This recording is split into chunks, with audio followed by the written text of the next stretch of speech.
communicate and make your emergency plan today. Don't wait. Communicate. Brought to you by FEMA and the Ad Council. This is Mario Andretti.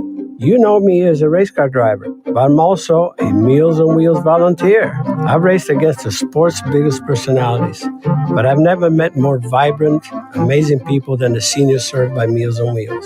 You can make a difference by dropping off a hot meal and saying a quick hello. So, America, let's do lunch. Volunteer your lunch break at americaletsdolunch.org. This message brought to you by Meals on Wheels America and the Ad Council.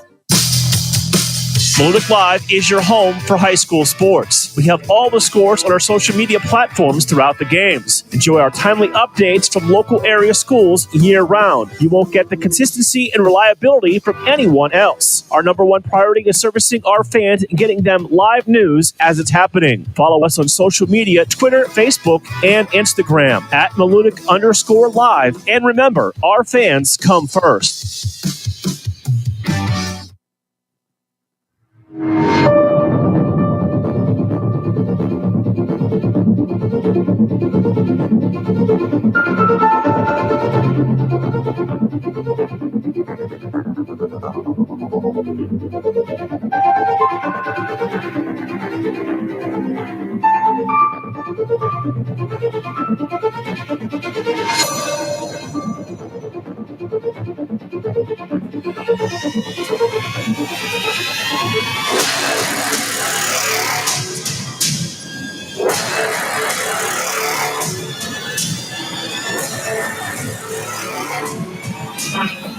Youngstown, Warren, and Salem's local and national sports talk can be found on TuneIn and the Live 365 app at Western Reserve Radio, WRDB, The Scourge.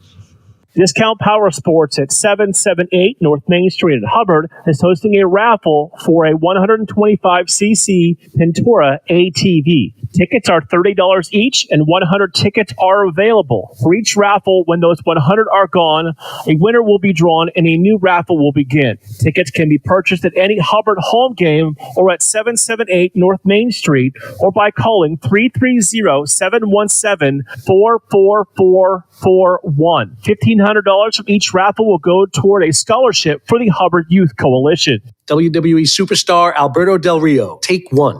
Behold the angry giant. Try it again, Alberto. Behold the angry giant. Perfect. Good luck tonight. Behold the angry giant. Yay! Read me another one, Dad. This is WWE superstar Alberto Del Rio. It only takes a moment to make a moment. Take time to be a dad today. Visit fatherhood.gov. Brought to you by the U.S. Department of Health and Human Services and the Ad Council. Western Reserve Radio is the Valley's online source for sports talk and local live events. Tune in and be a part of their live weekly shows, as well as all of the hard-hitting action of Youngstown Phantoms hockey, high school football, and the GDFL. Find them at westernreserveradio.com. Tune in and the Live 365 app to be a part of the area's sports conversation. Be sure to visit them on Facebook at Western Reserve Radio and on Twitter at WR_radio. Ina's Pierogi House is your home for the area's best variety of pierogies. Daily specials include the Polish platter, the Hungarian platter, stuffed cabbage, and halushki. Having a last-minute get-together? Lena's has you covered with a wide variety of frozen take-home pierogies and dumplings. Go to Facebook at Lena's Pierogi House to see the weekly lineup of available flavors for dine-in or carry-out.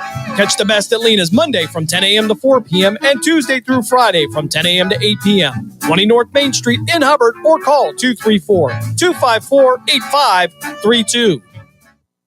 It's time to kick back and listen to the sports page with your host, Pat Lucia, right here on Western Reserve Radio. You can call the show at 330-707-4202 and tell everyone what's on your mind in the wonderful world of sports. Now, here's your host, Pat Lucia.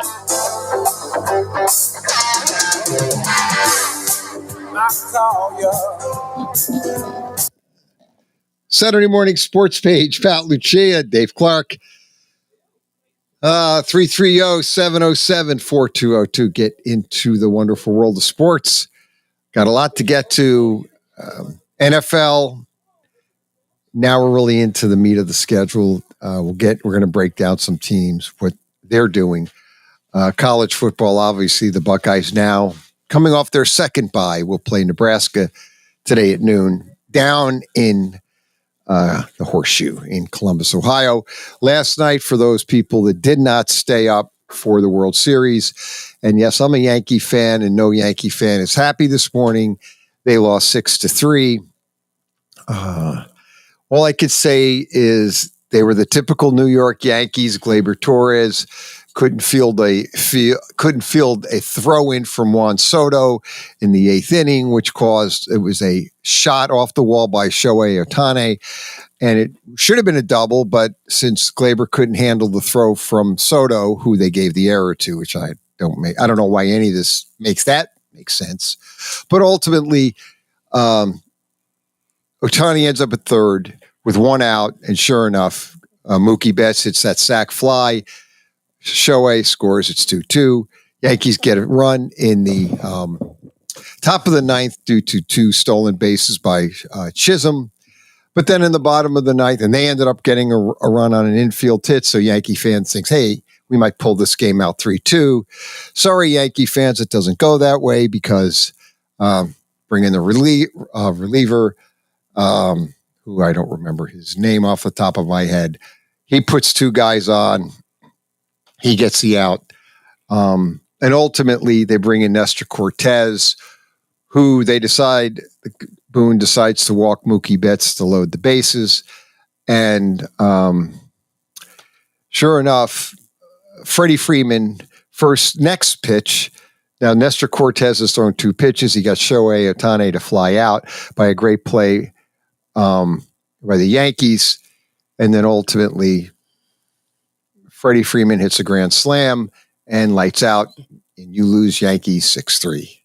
Try and give you the real quick Reader's Digest version of it. But bottom line is the New York Yankees found a way to win a game that reality is been around a long time. You can't give games away in a playoff, especially the World Series, but you can't give games away. And the Yankees gave the Dodgers an early Christmas present. And here's game 1 on a platter, Dodgers, and the Yankees go down 6-3. Yeah, Cousins came in. That was the reliever that came in. He allowed a hit. He walked a guy, got 1 out. This is what happened in the bottom of the ninth. And then Cortez came in. They walked Betts. He got Shohei to fly out. They walked Betts, and then Freddie Freeman put the goodnight Irene grand slam home run deep in the right field stands. And I mean, it was a shot. It wasn't one of those, well, did it get over the wall? No, it was a home run many times over. So that's game 1. I'm wondering how the ratings were, TV ratings were. They're going up against college football tonight. Game 2 is tonight on Fox, 8:00. And I know that what was great after that, if you were going to stay up, Dave Clark, is they had an 11 o'clock football game on. And I think I was texting Irish Mike. I hope Irish Mike can give us a blow-by-blow description of that game. It was 11 o'clock last night. Rutgers and USC. The Scarlet Knights of Rutgers taking on USC at 11 o'clock. And then I guess the problem is the Yankees ran late. So you had to go over to FS1 to watch the Rutgers and Scarlet Knight play, Rutgers and USC play. Yeah. Now, I'm a little surprised what Fox didn't do is because they had the championship series on FS1. They just didn't put the Yankees on FS1 and not move Rutgers and say, no, we're going to move the Yankees and the Dodgers to FS1, and we're going to go ahead and put Rutgers and USC on Fox at 11 o'clock. I'm shocked they didn't do that because, you have the league, the championship series on FS1. Mm-hmm. And it's like, and then they're complaining they don't get any ratings. Well, you're not going to get any ratings because a lot of people don't have FS1. There are people still have cable and don't have streaming, and they don't have that necessarily. And if you go to a hotel, you don't get FS1. If you go to a typical hotel and you're traveling, you know, You don't have FS1. But baseball's like, okay, we want to grow our sports, but we just don't want anybody to watch it. Yeah, but they want to grow it. You're not going to grow that thing called football. No, they know it. Right. So I guess that's why they went that way. There was another game on too, and I don't know what the final score was, but man, that was going back and forth. UNLV against Boise. Oh yeah. And now that running back for Boise, Gente or something. Gente. Yeah, they talk about him. I haven't seen him play yet. Yeah, I just seen him once. But he gets like 8 yards a carry. Yeah. Yeah, and he's a regular 200-something yard rusher every game. Yeah. And they done played some decent teams that are pretty good against the run. Not with him though. So far. So he's been something, but UNLV was playing him kind of tight, but I don't know if they held on to that. They won. Boise State won. They just got so much offense. 29-24. Okay. Oh, yeah. It stayed nip and tucked in. UNLV only had one loss, and they definitely have a very good team. I watched some of that. Scarlet Knights were down 28-9, so I said, I'm not watching that. The Scarlet Knights. Yeah. I mean, I knew they was going to get beat there. I mean, even though USC was coming in 3-4, it's probably the best 3-4 team in the nation. Because this games they should have won, and they lost. They should have beat Penn State. They really could have won that game in Michigan. I mean, they lost to Minnesota. Yeah, and that's another game they should have won.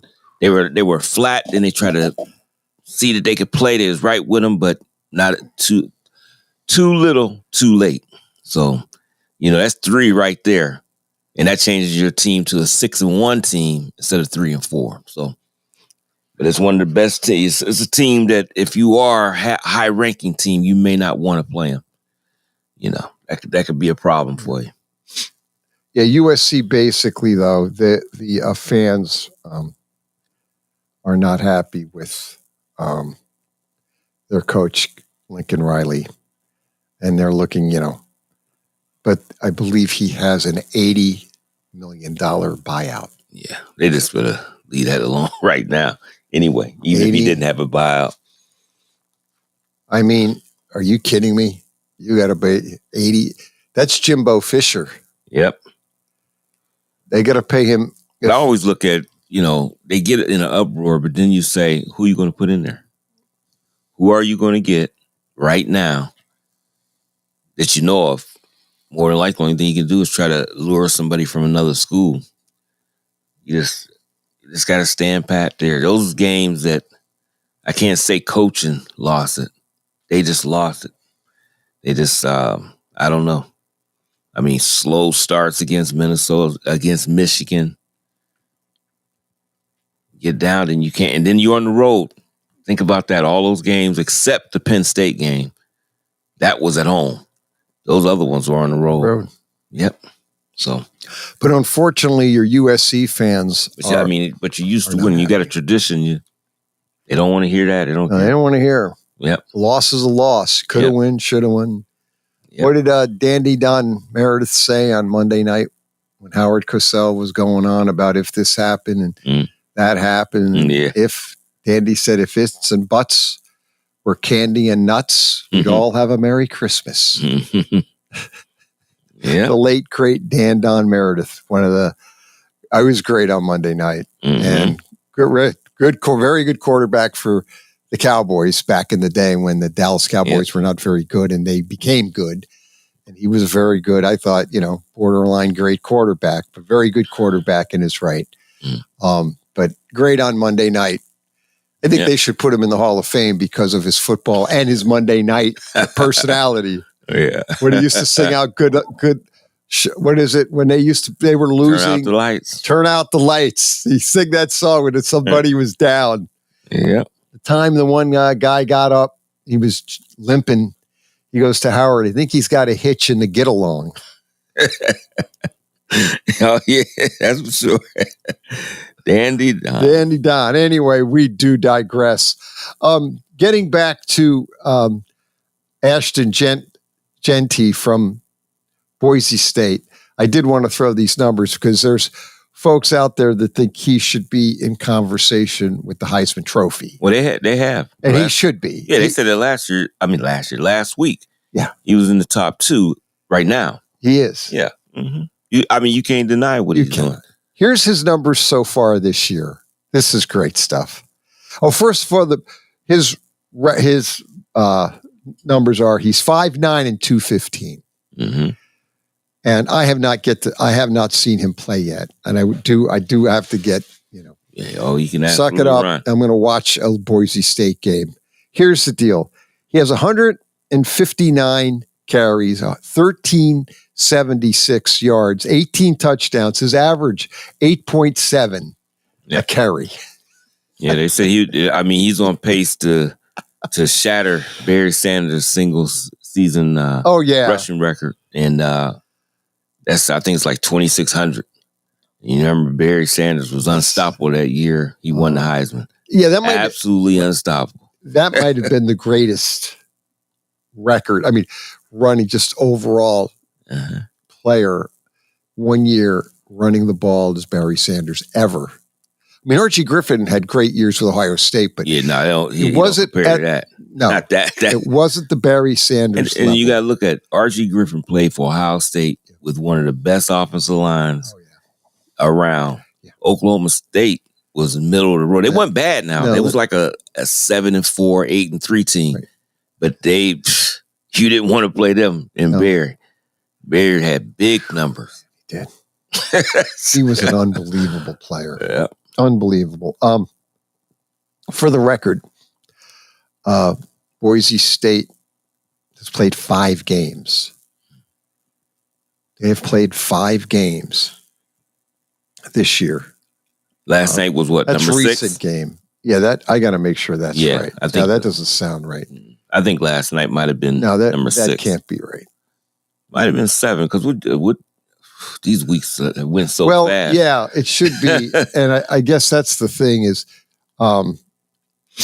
when you look it over and you look at the weeks right now, high school football is done. And which that go? Totally kind of almost blows you away because it's 10 weeks and it's the fastest 10 weeks on the sports calendar by far. Yep. And it just flies by. But bottom line is Boise State has been basically, and Ashton Genty is running up an unbelievable season so far. Mm-hmm. And bottom line is it'll be interesting to see where he ends up. Now, they won again last night, 29-24. If they continue to win out, I guess the question is, and this is where it's going to get real interesting, can they get in? If they would say like they win out, could they be a final 12 team? Could Boise State make the playoff? Dave Clark. Yeah, that's gonna be tough there. I mean, they got I think they're 6-1 or 7-1 that last game. But the games that they have left is the key. How many, who are they playing these last ones? I think they're ranked 17th right now. So, I mean, the key is they have to win out for sure. And then who falters that's above them. And maybe they can creep in there somewhere. And that would be a tough game to have to play. But that's really the key there. Yeah, we're going to have to, like I said, have to get this back a little bit because I'm trying to navigate as far as here their schedule goes. And they're 6-1, as you said. Mm-hmm. So they've played 7 games. He has 1,456 yards in 7 games. So, yeah, they only lost to Oregon, Right. And it was a close game. Yes, it was. That was a good game. So here's the question. If they win out, and say Oregon wins out, and Oregon's right now, I believe, are they number one? I haven't looked, or are they number two? I think they're two. They're two. If Oregon wins out and Boise State wins out, and the only loss that Boise State has is Oregon, how do they not make the Final 12 with only one loss? Yeah. Well, I mean, it's going to be tough. I have to look at the teams that's above them in that schedule, because I think What happens if Notre Dame loses another game and it comes down to Boise State 1 loss and Notre Dame 2 loss? Yeah. Now, they're going to have to check into that, because I see games that they can lose Notre Dame. They got to watch today's game. Yeah, you have to be careful. Navy, it could be. I don't like play. The academies, you don't want to play them. Those academy teams are bad. They're tough to play. They hurt you. Yeah. Physically, they hurt. In fact, they always say, stop running. They can run like crazy.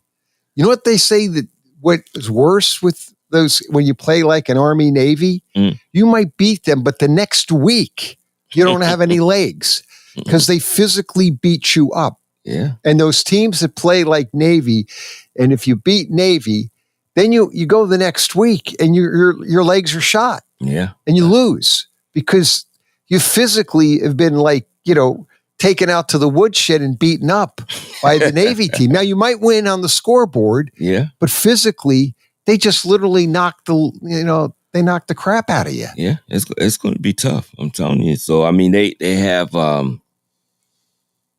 Let me see. I was looking at who they have left. Oh, Boise.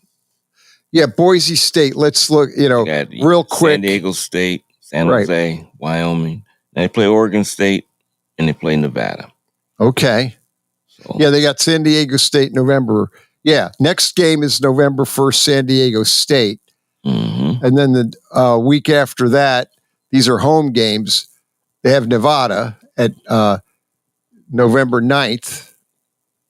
And then they have San Jose State November 16th. That's the game they got to watch. That's a sneaky team, San Jose, if anybody ever seen them before. That's a sneaky team. One of them teams you don't want to play either. And then they have at Wyoming the 23rd. Mm-hmm. And at San Jose State, 2 tough at road games. Mm-hmm. And then they have Oregon State home. Right. And that's November 29th, Friday. So... Yeah. And Notre Dame still has to play USC, right? Right. They got USC left. I wonder if they play them out in California. Well, it doesn't matter. You know how their games be. You don't know what might happen in that one, too. So, well, I mean... Notre Dame could lose again. Well, here's your other question. Yeah, they got Navy. This is how they got Florida State.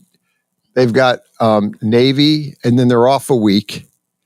Then they have Florida State, Virginia.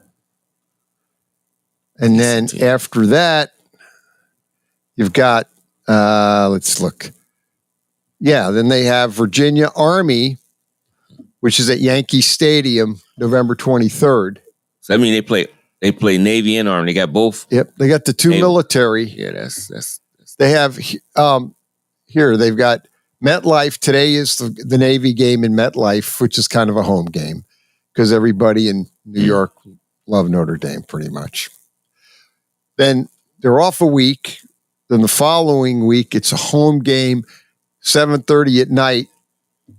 Florida State. Unfortunately, Florida State has fallen off the face of the earth for some reason. It's just a name right now. I don't know what happened to them this year.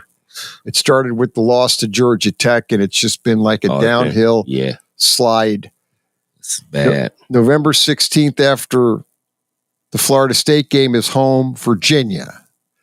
Then they've got Army, Yankee Stadium, November 23rd. Then Thanksgiving weekend, it's Southern Cal at Southern Cal. And that's the end of it, right? That's it. Yes, and then they wait around to see, do they get selected? Yeah. And, the people they have to win out, too. I really think I think they have to. You can't lose. But you have the 3 games. Well, you know what? Virginia is sneaky, too. They have played well during the season. So you never know. And they got that's a decent schedule. They can take them down. Dangerous. Yep. And that's the thing. You can't, with college football now, some of these teams can, like you said, the proverbial creeping up on you. But that schedule that Notre Dame has is like, it could go, and they can't, I agree with you, because here's your shakeout. Say like the Boise State wins out, and Ashton Gentry is, people, everyone's going to watch him play, but if he's up for the Heisman and they only have the one loss to Oregon, which was really close, I don't know how you keep them out of the 12. Yeah. And then if it comes down to, how about if even if it's a one-loss Notre Dame versus a one-loss State, who do you pick?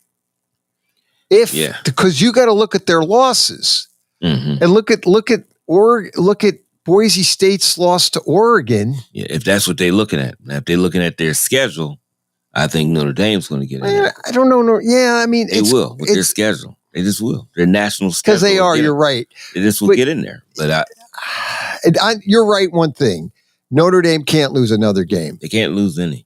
Because if Boise State loses, if Boise State wins out, I think they get in. If Notre Dame has another loss now what is Notre Dame right now? See, I don't know who's 13th, 14th, 15th. It might be some teams that Boise State can't overcome that's in that position too. It all depends on who those teams are.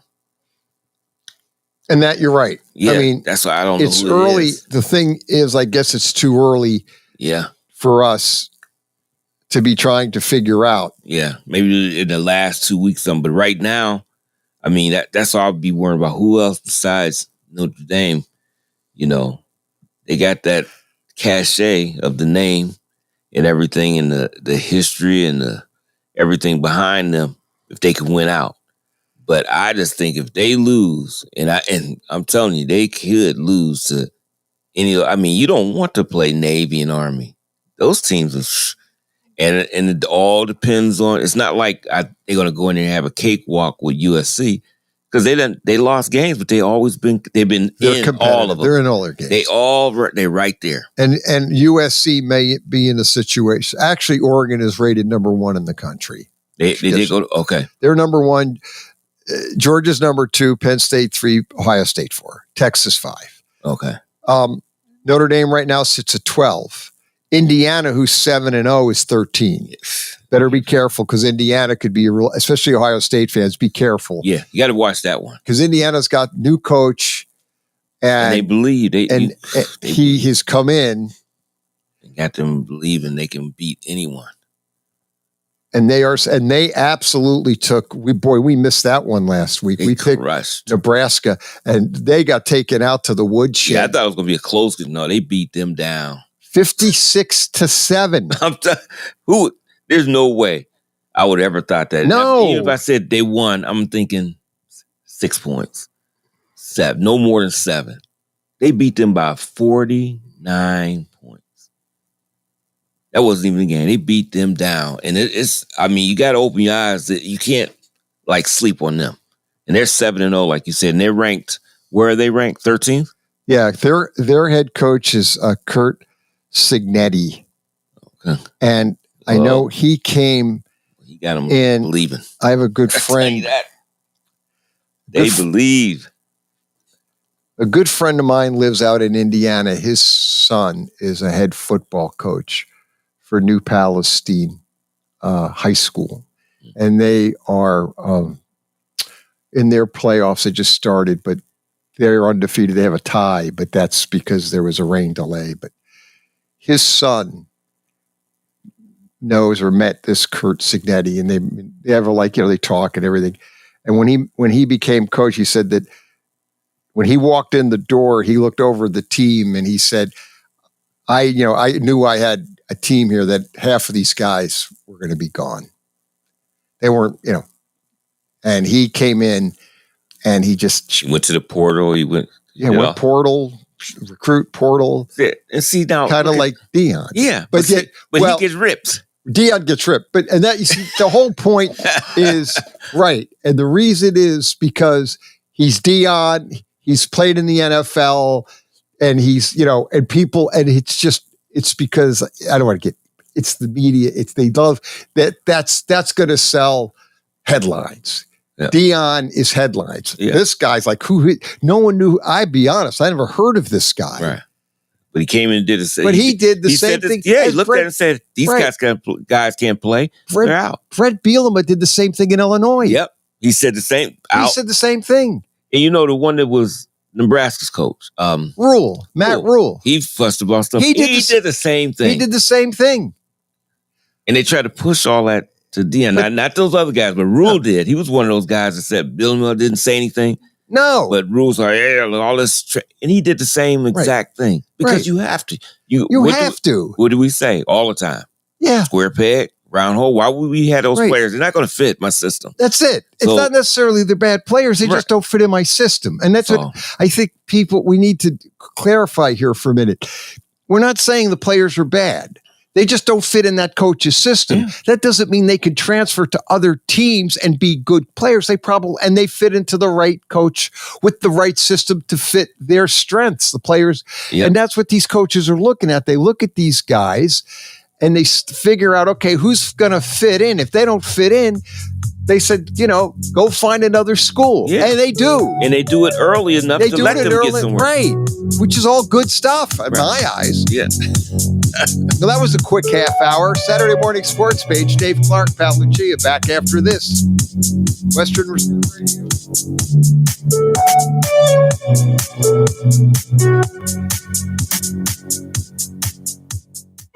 Green light, let's get it. Green light, let's get it. Green light, let's get it. The Mahoning Valley Federals is the area's minor league football team. After only 2 years in existence and an appearance in the league playoff semifinal game, the Federals are looking to add Valley High School and college talent to help take the next step toward a league championship. For more information on how to become part of the Federals' journey, go to Facebook at the Mahoning Valley Federals Developmental Football Team or contact General Manager John Galbraith at 330-540-1099. The Mahoning Valley Federals, honoring the football tradition in the Valley. Accidents happen. That's why you need Repair That Glass. Specializing in windshield replacement and all other auto glass, we offer a full range of automotive glass repairs. Our technicians can do everything from minor chip repair to a complete replacement. Your windows don't go up or down, they can fix that too, along with custom glass work and antiques. Repair That Glass is a family-run business for over 40 years. Repair That Glass. Call for your appointment now at 330-534-3192. Catch all of the spring and summer action of Cleveland Cobras minor league football on Western Reserve Radio. Follow the Cobras as they compete against teams from around the region in pursuit of a Tri-Point Football League championship. And if you're looking to continue your football career after high school, college, or even the pros, or to be part of the Cobras staff, go to Facebook at Cleveland Cobras Football. Or contact owner Jesse Caldwell at 330-416-3442. Be a part of the excitement of Cleveland Cobras football. This is Jerry Snodgrass, Executive Director of the Ohio High School Athletic Association. One of my long-standing goals is to help people understand that high school sports are about so much more than wins and losses. The OHSAA promotes education-based athletics, where sports are an extension of the classroom. Our schools all want to win. There's no doubt about it. But at the end of the day, it's all about sportsmanship, leadership, and making certain that academics are a priority. Thank you for your support of high school sports in Ohio.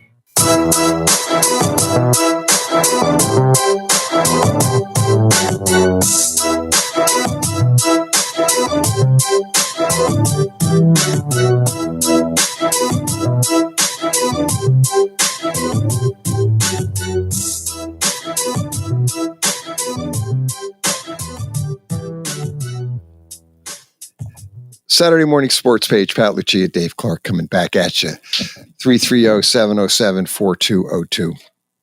Dave Clark, we're talking a lot with coaches. This coach in Indiana has done a great job, a fantastic job out there. And the coach I referenced to that knew him is Kyle Ralph, who is the head coach of New Palestine High School, has done a great job there. And is year in and year out, he has a winning team, undefeated this year and usually undefeated every year. Mm-hmm. He's actually good friends with Matt Canada. Okay. He said, I asked my friend, I guess Matt Canada is not in football currently. So I'm sure he'll get back into it, get an opportunity. So, yep. Speaking of which, let's roll with the NFL. You did great things, Dave. You get a, I think we have Irish Mike will do the college. You did great last week, Dave Clark. I was 7-8. You were 12-3. That's unbelievable. You were actually 12-3. So maybe you could start at like Dave Clark. Call Dave Clark up for your sports ads. And then in college, you did hard. good in college. You were better than Irish Mike and I were 4-6. No. All of us last week were 4-6-1 in college, and we all got there in different ways, but we all end up 4-6-1. That's unbelievable. That's unbelievable. And believe me, one thing I do is when we do this, I'm glad I'm not betting my money. I don't bet. Right. And I just watch these games because I want to do good, Yeah. Because I want to, I like, so when I can come and talk about it. Right. So I don't have no money in this. Right. But God forbid if I did. Yeah. I would be totally crazy. Let's hit the phones. Saturday Morning Sports Page, what's up? Good morning, Pat. Good morning, Dave. How you guys doing? Hey, Irish Mike. What's going on? Doing well. I heard you guys talk a little bit the first half hour. We're talking about, obviously, as a Notre Dame fan, I think 99% of Notre Dame fans would agree with you that they must win out. You have to. Obviously, the wins count. I mean, the Northern Illinois loss was unexpected, obviously, and but the biggest problem they have is the fact that let's do this, guys. Let's suppose they lose to Texas A&M, okay, that first game, but they beat Northern Illinois next week and they win the rest of their games, and they're in the same spot today. They have one loss. We would still be saying that they got to win out. You know what I'm saying? Yeah. We would still be saying the exact same thing because the schedule hasn't played out as much as you would like it because teams like Florida State are down and teams like USC are 500 right now. Right. That's not what you expected back in May, June, or July. You know what I'm saying? Right. Exactly. You expected as much as, Navy's undefeated. It's a great story. And, you hope Notre Dame's going to win, but, Navy can pull up the upset because of the way they play. And then Army later on in the Yankee Stadium. It's almost like that Army and Navy replaced Florida State and USC, but those teams USC is still very capable of being Notre Dame. I know they have 4 wins and 4 losses, but they've lost 3 games by less than 5 points. And, you could argue that they should be probably 7-1 right now and not 4-4. Right. Yeah. USC should be. Actually, you could make the argument they actually probably should be 7-1. Yes. And they beat LSU this year. The first game of the year in Vegas. So it's like, it's not like they're not talented. It's just that, things aren't going their way for a wide variety of reasons. And, Lincoln Riley's had a tough time. Now they beat up on your Rutgers Scarlet Knights last night. I didn't get a chance to stay up. I felt you did. I thought you were going to give us a, big was texting you. Or are you getting ready for the Rutgers and USC game? Rutgers fallen apart over the last month, Lucia. They've fallen apart completely. I know. Well, I don't know. Maybe that's poor Schiano is. That's tough. Rutgers is a tough place to win. I'm sorry. And just so your listeners know, it's a very tough place. And Schiano's the only one to do it, so I think you got to keep him. He's staying. He's not going anywhere. Yeah, he should be a lifer, but for those going to watch the Ohio State-Nebraska game in Columbus at noon today, the freshman quarterback Rioli, you're going to hear a lot of fan reaction today. I don't know if you guys are familiar. He was verbally committed to Ohio State for like 11 or 12 months as a quarterback. He was the top quarterback coming out of high school in class of 2024. And he was committed to Ohio State for like 11 or 12 months. And then he decommitted from Ohio State and then committed to Georgia. Wow. And he was committed to Georgia for like 4 or 5 months. And of course, he decommitted from Georgia to end up at Nebraska. And his uncle's on staff there. But this was all the NIL thing. This was all 99% NIL driven, which turned some fans off, Pat Lucia. Well, you know what? And like I said, we've talked about it here a lot. And the NIL is basically turned into pay for play. And like, come on, we didn't see that coming. I mean, come on. Again, I get back to, all the problems with college football or it really come with NIL, comes back to the NCAA, has to look in the mirror. They created this whole mess. Yeah. Because they never took. To be honest with you, Pat, like, from his standpoint, and I think, Dave, you understand this as well, Rioli's starting in Nebraska as an 18-year-old true freshman. He would not be starting at Ohio State this year, and he would not be starting in Georgia. We all know that. Right. And I don't blame the kid for transferring there to play. I mean, people demonize these poor kids they want to go play. Yeah. Good for them. And it's the same thing with the coaches. We talked that first part of those. So the coaches walk in and say, I got to make changes. These guys aren't going to fit my system. And they just don't renew scholarships or tell kids transfer. Like this Kurt Signetti from Indiana's done an absolutely great job. He's a great coach. He's got them up to 7-0. They're playing unbelievable football. And and he did the same thing as Brett Bielema did. And Matt Rule did, and everybody did, and Dion did, and everybody wants to criticize coaches for doing it, but they have to win. Coaches need to win games, so they're going to come in and make changes, which they have to. Mm-hmm. Yep. Correct. And so what's the problem? But everybody wants to criticize and hate these coaches. Oh, look what these coaches do to these poor kids. No, the kids go off and find another team to play for, probably get an NIL deal.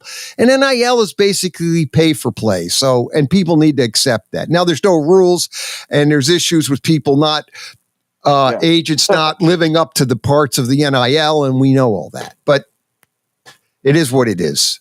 Yeah, correct. And just, and, an interesting tidbit about Indiana football, and I don't know if we're ever going to go down a road like the NFL scheduling, but, I know it's Ohio State's the case this year. Ohio State plays 8 home games compared to only 4 road games. And the Indiana Hoosiers also, Pat, this year play 8 home games and only 4 road games.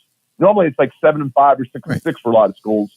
But even the Indiana Hoosiers this year have 8 home games, which is an advantage. You could argue all you want, but that is an advantage compared to having to play an extra road game or 2.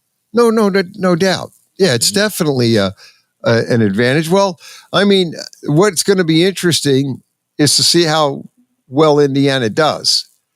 Because Kurt Signetti happens to be 63 years old. He's from Pittsburgh, Pennsylvania. And Pittsburgh's had their fair share of great coaches that came up through the ranks. So bottom line is, we'll see what he does. And he may give the Buckeyes a game. Buckeyes better be careful. They better not look past Indiana. They better not look past Nebraska. You're all wrong about the Nebraska-Indiana game last week, right? They got smoked. Yeah. But the Buckeyes better not look past Nebraska either. They've got some landmines in that schedule. Well, obviously the big game next week's over in Happy Valley. And Penn State's on the road up in Madison, Wisconsin today. That could be a tricky spot too for them. Yep. Oh yeah. Both teams looking for, I would say more so Penn State because they're on the road up in a tough time environment. But obviously the big game's in Happy Valley next week, and the winner of that game has a major inside track of playing Oregon. And I'm going to go out and tell you right now, the winner of the Penn State Ohio State game will play Oregon in the Big Ten championship game. Yeah, that sounds right. Yeah, and last before we get on the picks, guys. Oh wow. You talk about ex-Ohio State quarterbacks. Kyle McCord the other night against the Pitt Panthers. Yeah. Wow. You throw 3 pick sixes in the first half. Yeah, I know. I watched that game. Yeah. They had no. He had no. Every Buckeye fan across the state of Ohio, Pat Lucci was saying, "See, we told you. See, we told you. See, we told you."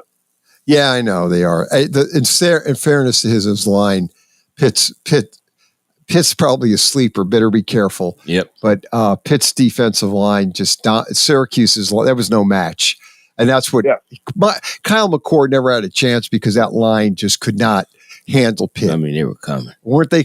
I watched that game. That was oh my gosh, offensive line. Yes, they destroyed that offensive That's line. what happened. There was no match. Speaking of lines getting destroyed, Dave Clark, how about what Georgia did to the Texas lines, offense and defense? Yeah, line? I know. Yeah, I know. Yeah. I think Georgia. I was surprised. Yeah. Texas has a lot of veterans up there in the offensive line, and I was shocked that Georgia just dominated them. Yes, they did. Just on both sides of the ball, they just beat them up front physically. Georgia might have the best lines in football. Yes, I would agree. Offense, defensive lines, and I think they're going to be probably in the final. I could see them winning it again this year. Ohio State just had their big tackle blowout, had an injury and out for the year. Oh, Yes, yeah. their left tackle. Yep. Who was that? And guys, I was watching Joel Klatter this week. It was Wednesday or Thursday, just a couple days ago. And he made an interesting statistics because, at the lunch table, we talk college football, we talk Ohio State, Notre Dame, the whole 9 yards. And, Joel Klatt said that last year when Michigan went 15-0, won the national championship in 2023, that their defensive linemen, he went through back the whole season, the 15 games, they averaged taking 30 snaps a game on the defensive line from end to tackle to end. They rotated 8 or 9 defensive linemen. They averaged on behalf of them 30 snaps a game, which tells me and everybody else you're getting a lot of fresh bodies out there constantly, which is a good thing. You have a lot of depth. Yep. He said, people are ripping into Ohio State secondary against Oregon. They had Denzel Burke and those guys. He said they did not do a bad job covering. He said the problem is Ohio State is since the Boza brother left and Chase Young left, they have not been able to generate a consistent pass rush in the last 5 years. And it's been exposed in big games against Georgia, Alabama, Oregon's of the world the last 5 years. And he said against Oregon the other night in Eugene 2 weeks ago that Ohio State had 4 defensive linemen, Pat, play 60 plays or more. Think about that. Wow. 4 defensive linemen who played 60 plays or more in a game. Yeah. What does that tell you right now?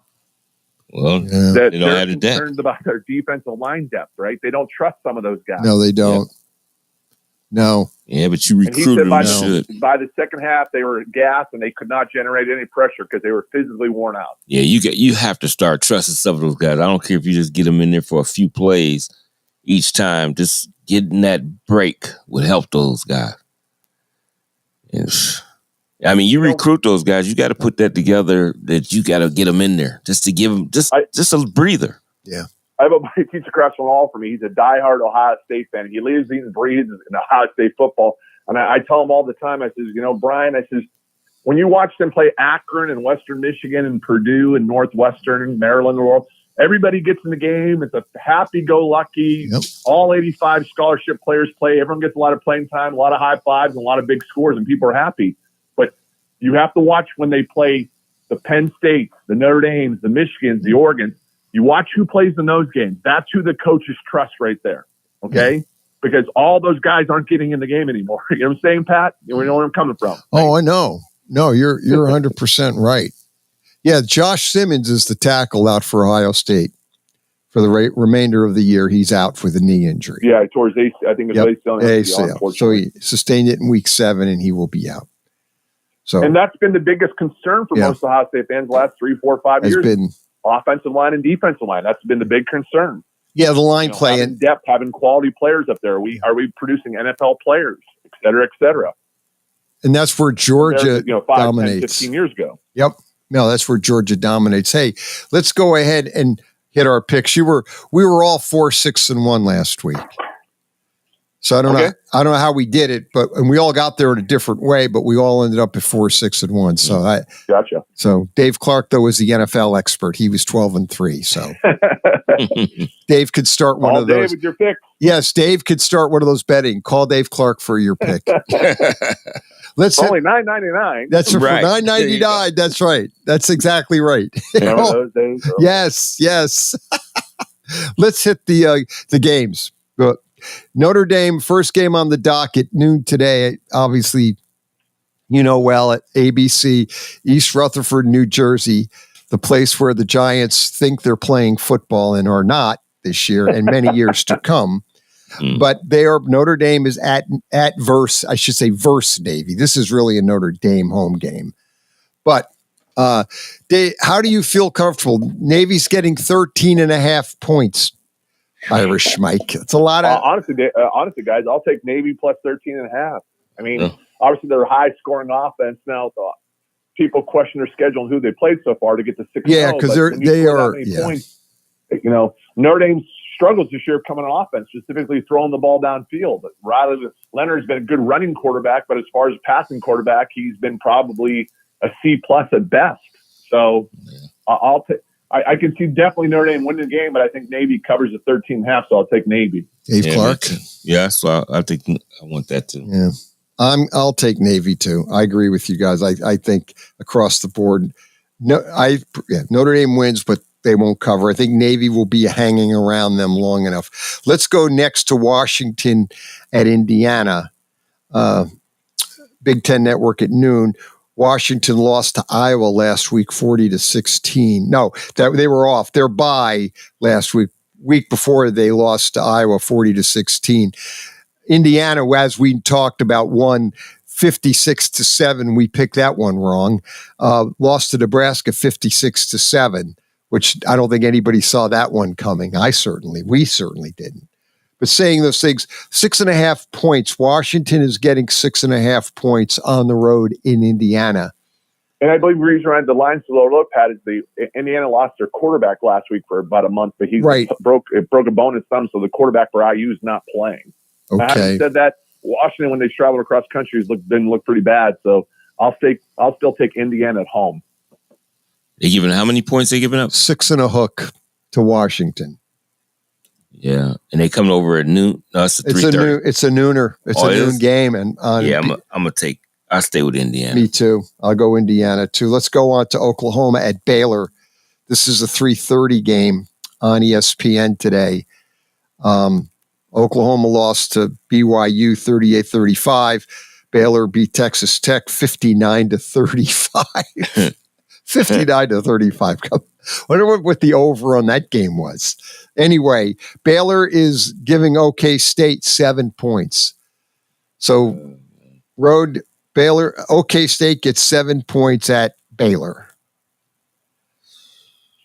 I'll take Baylor, Pat. Yeah, at home. They're giving OK State 7. 3:30 on ESPN. I'll slide. I'll take Baylor also. I don't know. They giving OK State 7. Some weeks they can score. I know. They could score. I'm going to go on a limb. You're going to go OK State? I take it. No, that's actually good because, I mean, at the end of the day, the way Oklahoma State plays, this could be a 30. They lost to BYU 38-35. They're 3-4, but all their games have been crazy games. Let's go to Texas Tech at TCU, and TCU is giving Texas Tech 6 points on the road. So Texas Tech on the road getting 6 points at TCU, 3:30 Fox today. So I'll go out. I'll take Texas Tech. Yeah, I just look at them. They just know how to score. They go crazy. They may lose, but they score. They may lose. So I'm going to take it. But I'll give it to them. I mean, TCU beat Utah, though, 13-7. Texas Tech lost to Baylor 59-35. I just did so. But I'll take Texas Tech on the road. I'll take Texas Tech as well. TCU has a hard time scoring, believe it or not, on Sunny Dike. Yeah. I'll take Texas Tech. Yep, me too. Okay, across the board. Okay, let's move on to BYU at Central Florida. 7-0 BYU, undefeated. They beat Oklahoma State 38-35, and UCF lost to Iowa 38-35. BYU gets 2.5. They're on the road getting 2.5 at UCF. BYU's getting They get the 2.5. They're on the road. Yeah, I'm going to still take them. Yeah, I'll go BYU. How about you, Irish Mike? You know what? UCF should have beat Iowa State last week in Ames. You know? Yeah, they should have. Justin Alzon blew that one. So I'm going to go on a limb. I'm going to go with Central Florida at home for the upset. No, that's really not. Yeah, 2.5 is almost an even game. Let's go to Auburn. Yeah. I mean, Auburn at Kentucky. Auburn is getting 2.5 at Kentucky. So Florida beat Kentucky last week 48-20, and Auburn lost a tough game to Missouri 21-17. It's at 7:45 tonight on the SEC network. Boy, this could be either way. This is almost a coin flip game. Both programs are reeling right now. Yeah, they are. They've they've really underperformed. Both of them 2-5. Auburn's 2-5. Kentucky 3-4. I mean, man, Kentucky's the home team. Yeah, I'm gonna take them just because they're at home. Yeah, I'm gonna lean that way. I can't predict but I'll take Kentucky. How about you, Irish Mike? Yeah, just I'm going to take Kentucky, Pat, just because they're at home. But just remember, guys, last December 2023, you guys remember this story? Mark Stoops from Kentucky had the Texas A&M job for 24 hours. Do you remember that?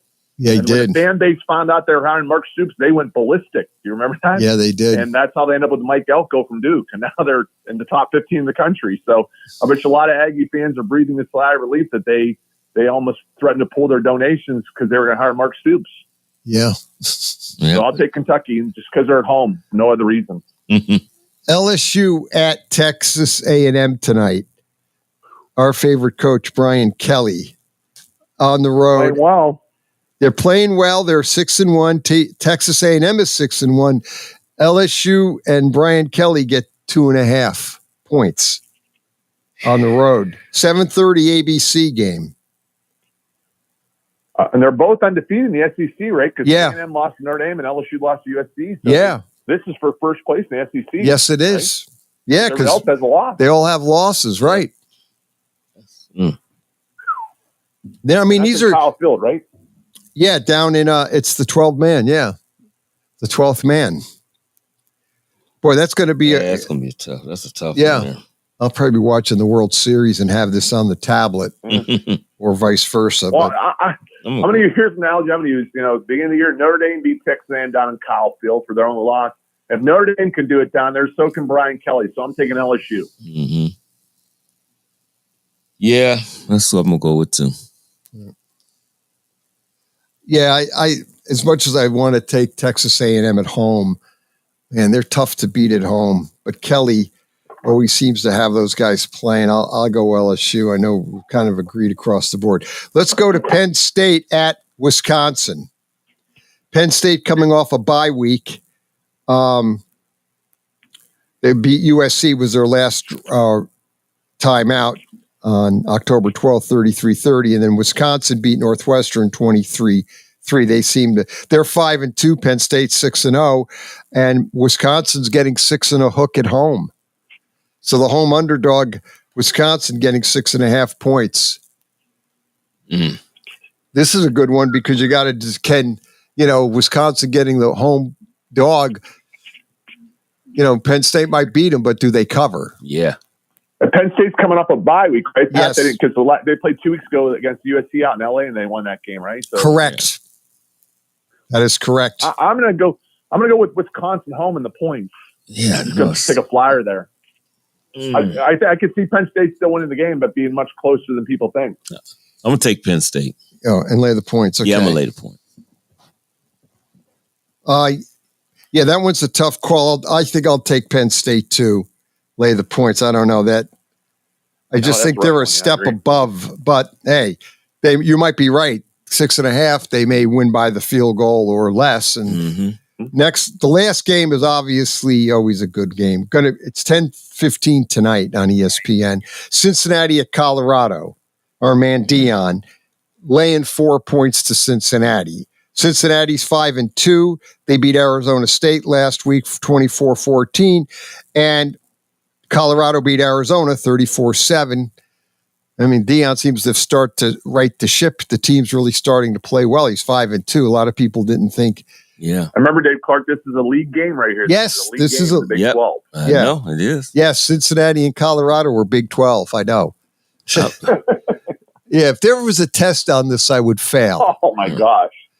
I would fail. If they asked me to match the team in their division, I would fail. At least with Colorado, you have a chance. You have a shot because they are kind of geographically. Yeah, that's where they used to be. They used to be when it was the Big Eight. That's back right. That in was the day. The original. It was the original Nebraska, Cincinnati, Colorado. that really Cincinnati's way out of the. That's like way out.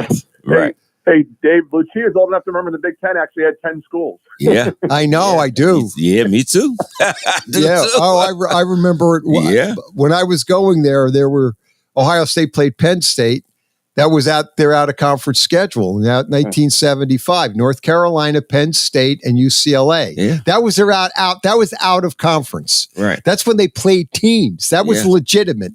There was no Miami or Marshall. That was a real Pac-10. Yeah. Back then. That was a real Big 8. Right. Real Big 10. And at one time it was the Pac-8. Yeah, it was Pac-8. It was at one time Pac-8. Yep. And then I have to look when they went to Pac-10, they took on Arizona and Arizona yeah, that's State. right. Because they came from the Western Athletic Conference. They came from the WAC, and they became Pac, and that's when it became Pac-8 to Pac-10. Yep. That's how old I remember the Pac-8. I remember it good. And I like that Southwest Conference. Cleveland Browns remember a guy named, they drafted in the first round, Steve Holden, a wide receiver. Wide receiver. Complete bust. Yeah.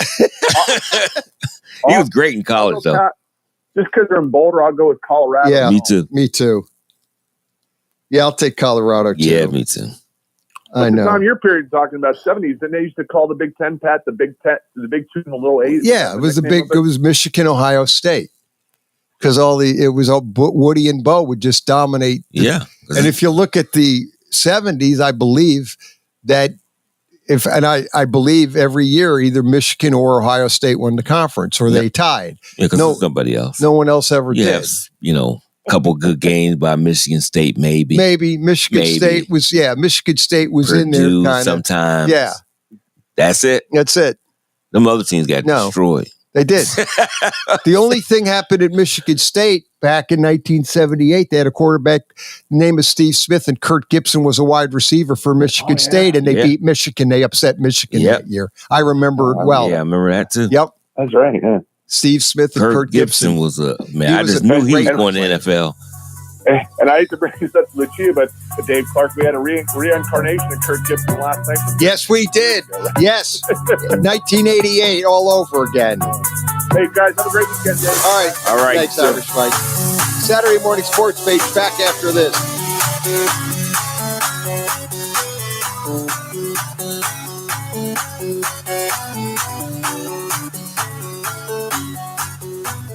You're listening to WRDB, Western Reserve Digital Broadcasting, Youngstown, Warren, Salem, and around the world. Located in Applewood Estates in Boardman Township, the Applewood Swim and Tennis Club offers a pleasant family environment. Choose a membership that meets your needs and enjoy a relaxing venue that includes not only swimming for the family, but also youth activities such as competitive swimming, tennis, and more. Enjoy the friendly atmosphere all summer long with the staff and members of the Applewood Swim and Tennis Club. For more information, go to applewoodswimandtennis.com or call 330-953-2833.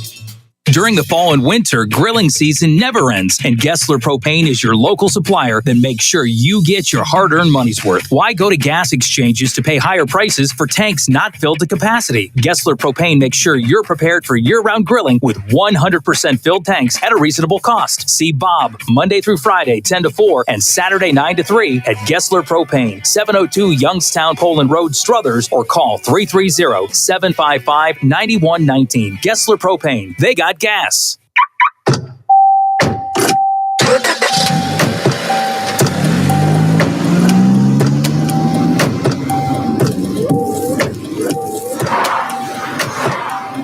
Driving has a rhythm all its own. Don't wreck it with a text. Before you get behind the wheel, silence your phone.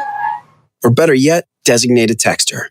For more text-free driving tips, visit stoptextstoprex.org. Brought to you by the Ad Council and the National Highway Traffic Safety Administration. Hey, let me ask you something. Would you seat your 3-year-old child on a windowsill? Would you seat them beside a lit fireplace or by the deep end of a pool? One last question. Would you seat your child in a car seat that's not correct for them? Car crashes are a leading killer of children ages 1 to 13. Secure their future. Seat them in the correct car seat.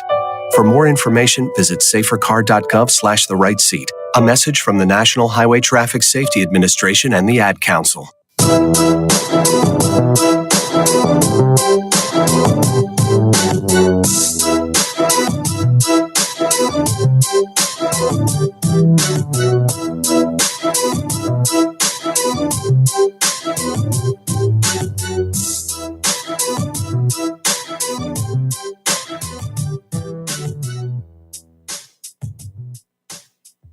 Coming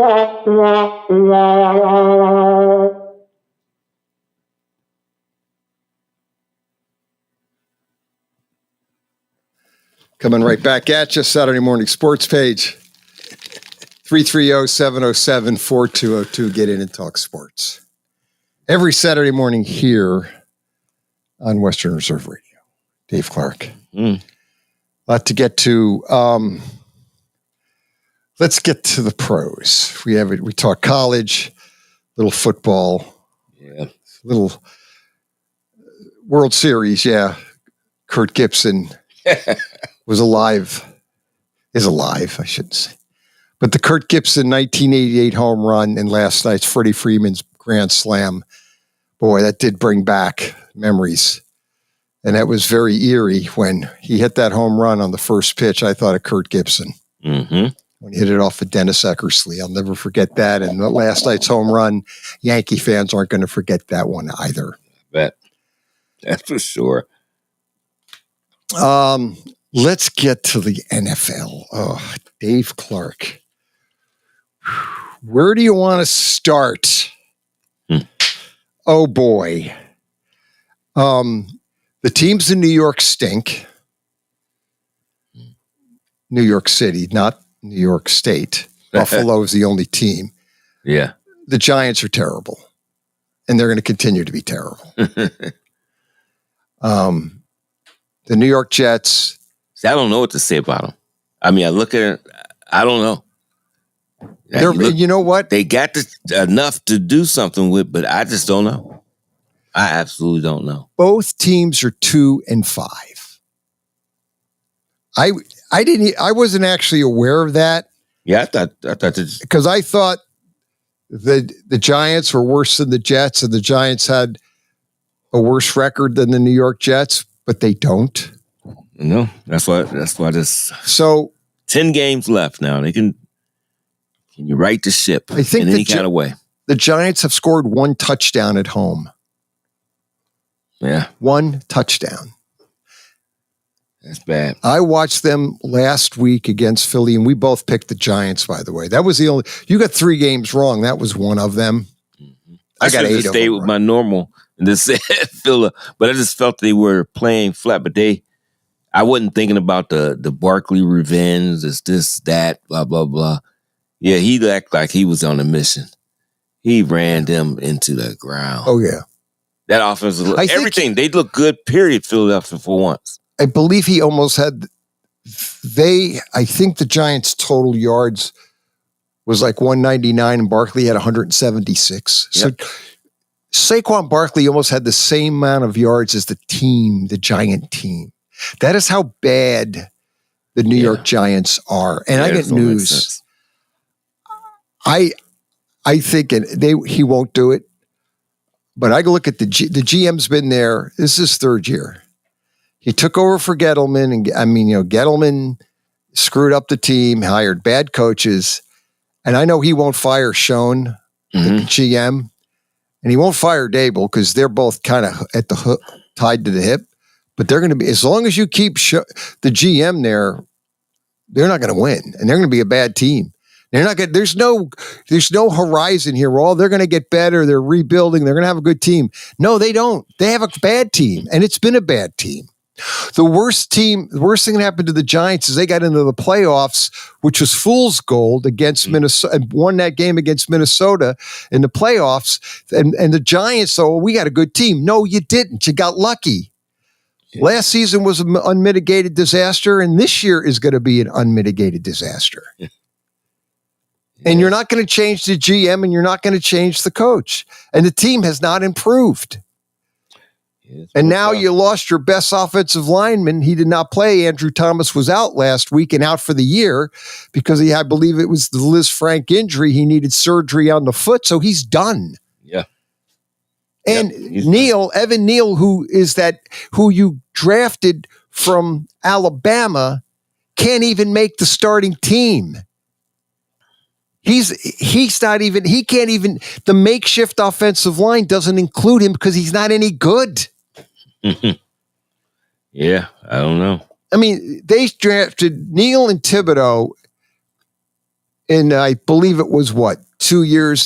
That was the 2021 draft, if my memory serves me right. Thibodeau, he's all right. Yeah, he's contributing. He does. He's just been injured, but when he is healthy, that guy's when he had, as far as your draft picks, if you grade them out now, he contributes. He plays. He's make tackles. He's had issues with some injuries, but when he's on the field and healthy, you're right. Yeah, he plays. There's no question for him. But Neal is just an absolute disaster. I mean, I don't. Is he a disaster, or is there something wrong with the coaching? Can you find out where he could play at?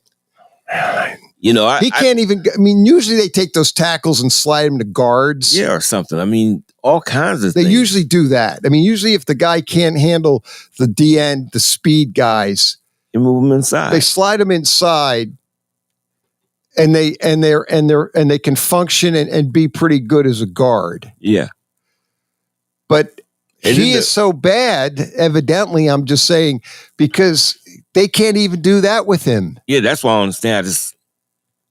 Is he that bad or something? Because I not just because it's Alabama, but it is Alabama. But I mean, he played good enough at Alabama to play on their offensive line. Now, that doesn't mean you're going to be a great NFL player, but can't you be taught to move inside and play something else because your footwork, or you just totally can't play? It's hard for me to believe that you totally can't play because you played in one of the best conferences in college football. Speed, size, and everything matters in that league. And then you get to the NFL and you act like you don't even know how to play football, period. You look lost. What's going on? I mean, I don't know. But, I mean, sometimes you'll find something for some guys, you get them inside, but this guy hasn't been able to be put anywhere. No. So is it he can't play? Does he have the desire? Is he just collecting paychecks? I don't know what's going on. I don't want to accuse him of anything, but evidently his ability to play on the offensive line is definitely not there because he's not in there. For the record, he was drafted. 2022. Thibodeau was drafted 5th, and then Evan Neal, Giants, was drafted 7. Carolina had the 6th pick.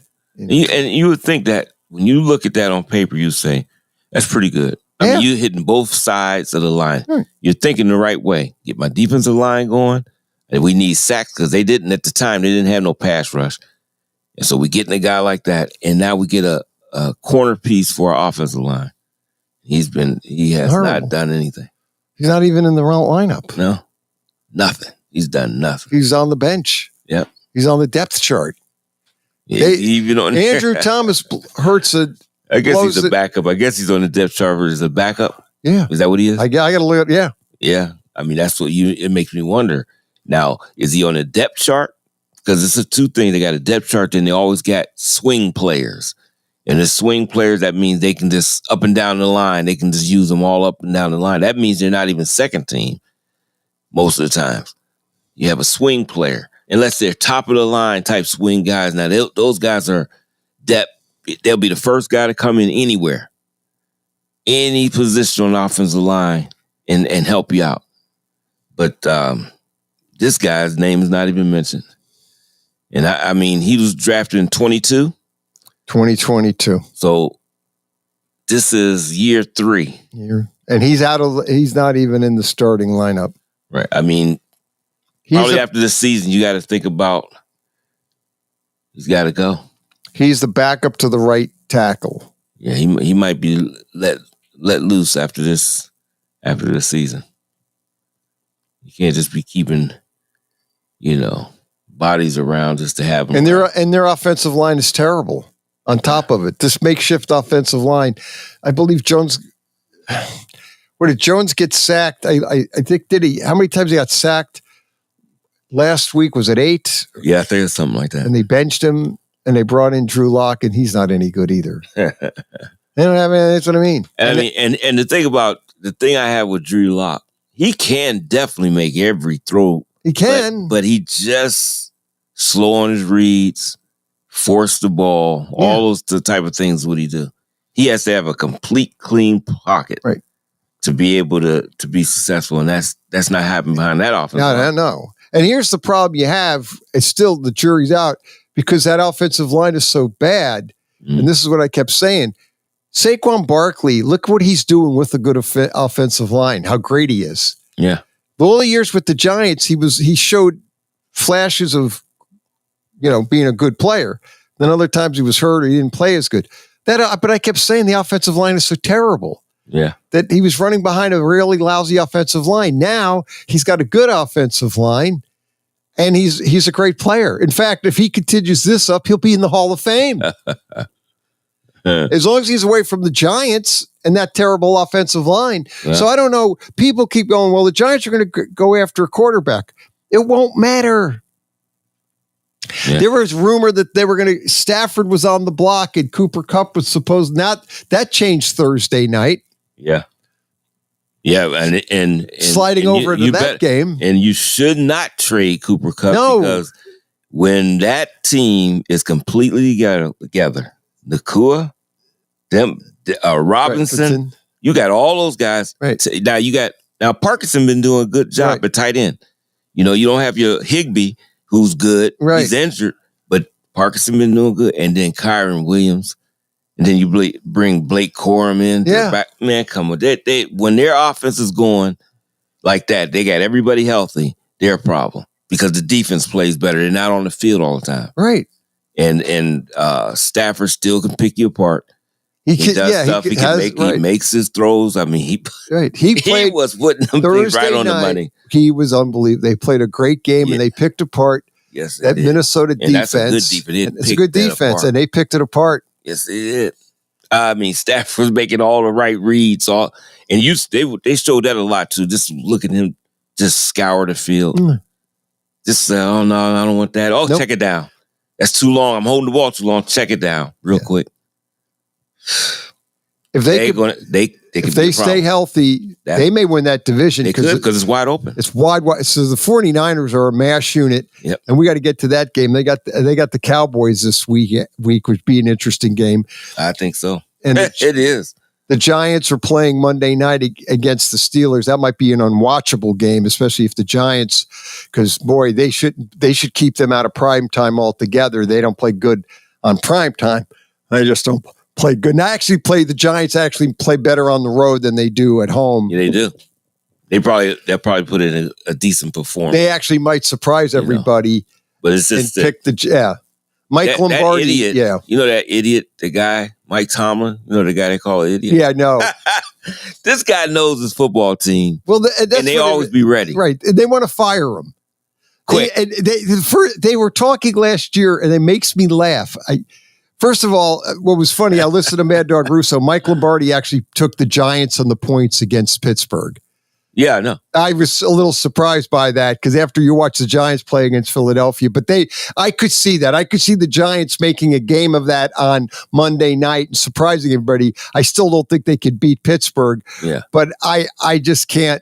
The Giants, to me, are so incredibly a bad football team, and they're going to be bad all year. They may win 3 or 4 games, maybe 5, if it maybe at best. And then they got to decide what are they going to do if they get one of the top picks, or they got to go quarterback. And I got sad news. That's not going to solve your problem. Yeah. And they probably will because that's just how football is. That's what football. That's what the NFL. They're gonna go after. They'll pick some quarterback, bring him in, and then he'll get behind that offensive line, and it'll be like lights out. They don't care who on the offensive line. They bring Jim Otto back, and they don't care who they got. They don't care who's on the offensive line. They just got to get a quarterback. Yep. I don't know what they're going to do.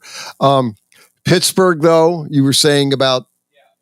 Tomlin, who they want to fire him all the time. They say he's terrible. He's this, he's that. They should fire him.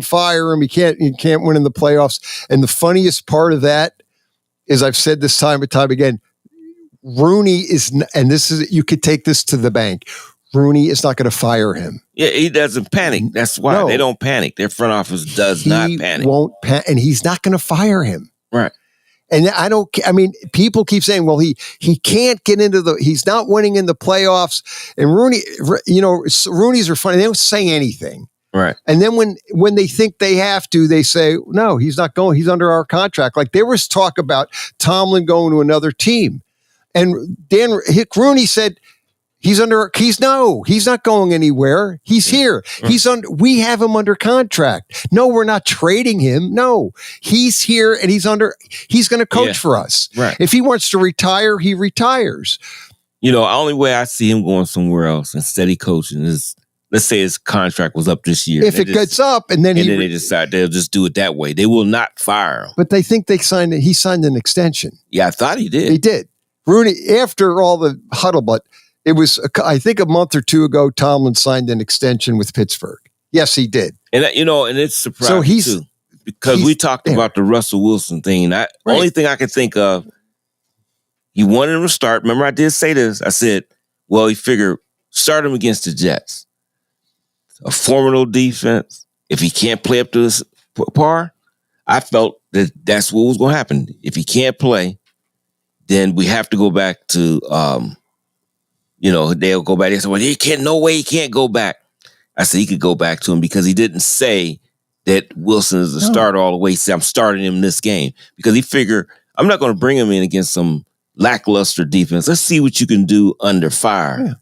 Well, he played. Their offense looked a lot better far as running. They were a little rough. NFL it started offense. Right. They started out rough, but the second half they got as things was going, because it's just things he's going to do that what's called will not do Fields. It's just Fields because he's still learning. Right. People got to realize he's still learning. Yeah. Fields I think is going to be a pretty good NFL quarterback. I think he's played a lot better in Pittsburgh than he did in Chicago. Yeah, because they give him the opportunity to stuff around. It's just a lot of things like Fields would maybe look and then, hey, that's it. I'm going to make something happen. He does. And he does. Whereas, what's called to be Russell Wilson. Be a little bit more patient. He's been around. Right, he's been around. So he'll say, okay, let me look at this. I'll check it down, whatever. So it looks like more of an NFL offense. But to say that which calls a bust, no. He did. People got to realize Ohio State is not an NFL offense. No. This system is not NFL geared that way. Never has been. No. Yes, they put up big points. Yes, they have great wide receivers, but it's not the typical NFL offense to learn. He's got to learn. He will, because he seems like a quick learner. He's got all the talent to do it. So, that's the only reason I figured it would be nice if they could keep both. There's no way they're going to. Not after this year. Yeah, that's what I said. They'd be set forever. They're both free agents. Yeah. So they're both going to hit the free agent market. It'll be interesting to see where they ultimately end up. Right. Maybe Fields stays in Pittsburgh. Maybe Russell Wilson goes to another team. Yeah, and it will crack me up if both of them were gone. I don't know what Tomlin, he may say, hey, if they see something they can get somebody else of high caliber, you just don't know. You just don't. And that's just it. You just don't at the end of the day. He's got a lot of options. He's got a lot of options. But he's an idiot, though. There were people calling him all kinds of I know. Everything. Tomlin. All last year we heard it. Yeah, they wanted him fired. Year. He's the worst. He's terrible. He's fired. They want to, they're like the Cleveland, fire the coach. So you can't do that. Well, speaking of which, and then I guess we get to the picks, but the Cleveland Browns, now Deshaun Watson out for the year with the ACL, blew out the Achilles, I believe, right? So anyway, it looks like, and I know there were fans that were allegedly, they were cheering that he was hurt. Well, that's which bad. Is bad. You think they're going to attract any big names? I mean, so you don't want to go. Why would you want to go there? And that's the way I don't care how much you disapprove of Deshaun Watson. No, you don't injured. You never you just said, well, he's out now. No, that's all, and just leave it at that. But the cheer, those guys that played, you can hear they were DeJuan upset. Jones talking all about of them. Myles Garrett. These are the guys that they were not happy. Yeah, you don't want to hear Myles Garrett talk about, boy, this makes you think about playing here. That's one of your top cornerstones of your team. Now, what does that tell me? His contract getting theirs in. He said, "Oh, I still got football left of me. Let me get out of here." Well, that's now terrible. Moving forward, Watson's injury. Obviously, he's out this year. Mm-hmm. he may be out a good part of next year. It's that is a bad injury, that Achilles. It ruined. It ended LeVar Arrington's career. Yeah. And now, granted, he was a defensive lineman, and linebacker DN, but he talks about that injury. What he was and he even said to this day he doesn't walk right because of that injury. Yeah, and another thing, disadvantage for Arrington, the time in which he's done things have advanced so much now, technology and stuff. Right, and he said that too. He said if it was this day and age, he would probably be back on the field because the medical technology has advanced so much with that type of injury. He said, but back when I had it, the technology wasn't quite there. And he goes, I could never recover. And to this day, he says, I still have problems with that from that injury. And that was how many years ago now. But I guess the question is, what do they do?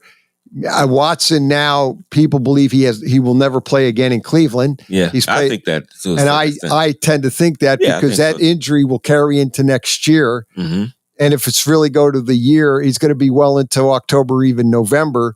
Yeah. And by then they'll have the quarterback and the team will be different. And I just think. And then they can release that. They can take that hit. What they'll do is because they're going to get, I guess they get money from insurance for the injury. And they'll play with that cap. They're gonna do a lot of dancing around with the cap money and the dead cap. But you'll be into next year. He won't play really this year or next now. Then you're down to the last year of the contract. Yep.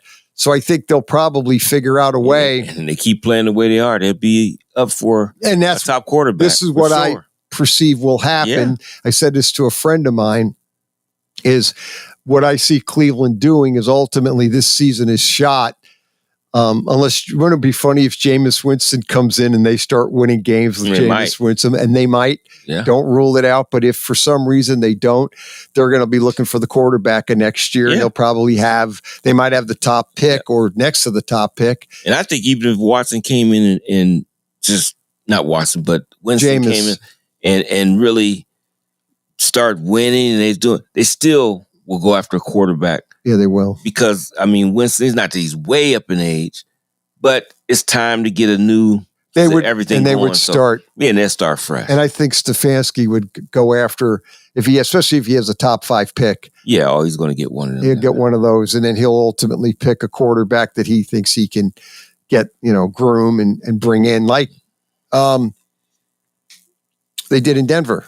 Yeah. Peyton did with Bo Nix. He brought Bo Nix. Bo Nix was a little rough to start.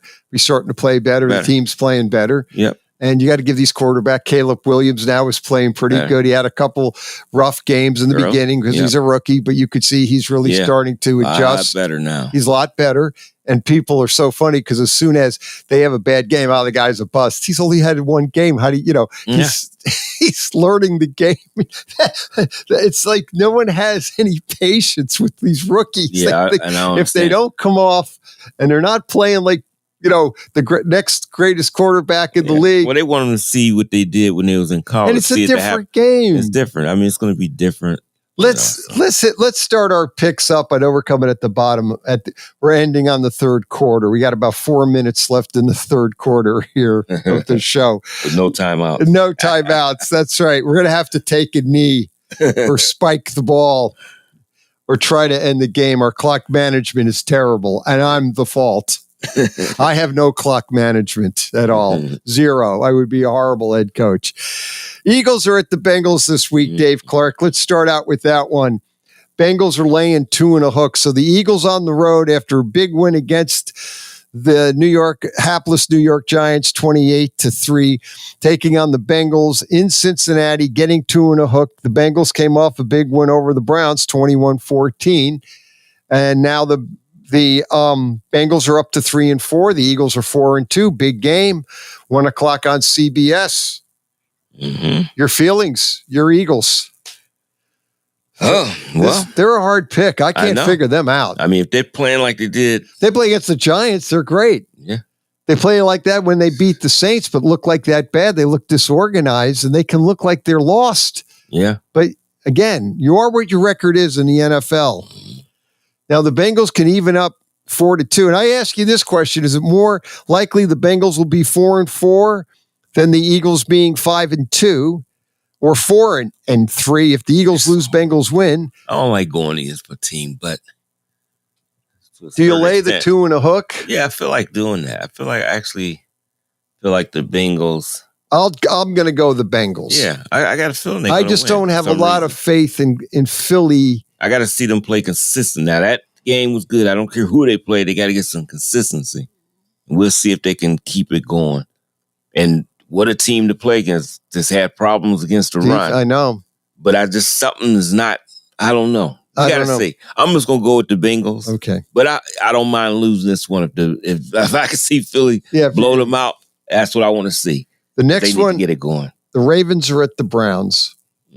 This is a lot of points, 8.5. Browns are home dog getting 8.5.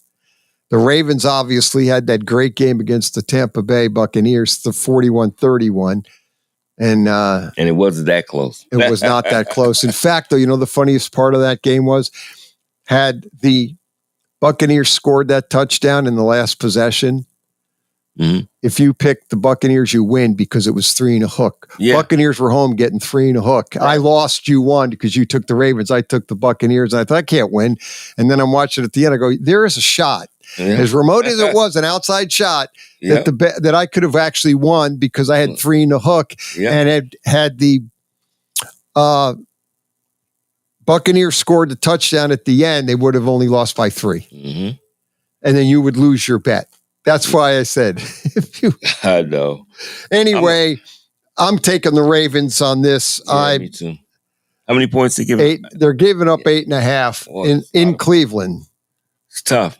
And they, Cleveland. And they're coming off a big Monday night win. And I know I basically should take the Browns and those points. That's usually because usually the MO is the team that wins big like that on a Monday night doesn't do that good that following day. And they're on the road in Cleveland. And the Ravens have had some problems in Cleveland now and then. But I just think I've watched Derrick Henry and Lamar Jackson together is an unbelievable combination. Yeah, it's tough. Well, I got the break. You got the break. I can wait for a second. We'll be back after the timeout. Pat Lucia, Dave Clark, Saturday Morning Sports Page.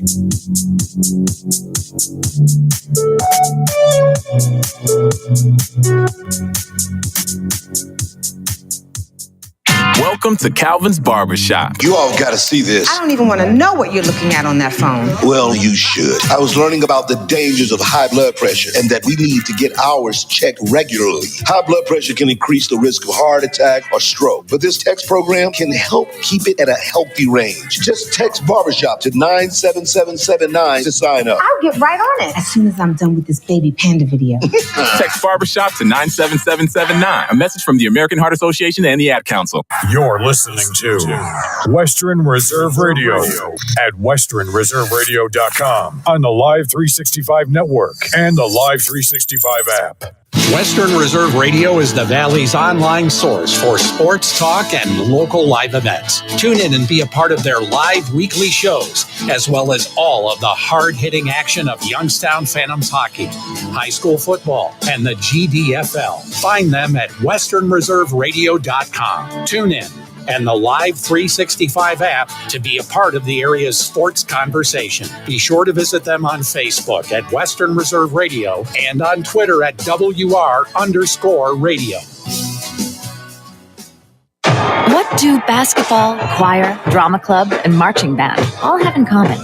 They're all high school activities that offer learning opportunities not necessarily found in the classroom. They take up just a fraction of a typical Ohio high school's budget, and they go a long way to giving young people the tools they need to thrive. High school activities, they're more than extracurricular. They're extra important, too. This message presented by the Ohio High School Athletic Association and the Ohio Interscholastic Athletic Administrators Association.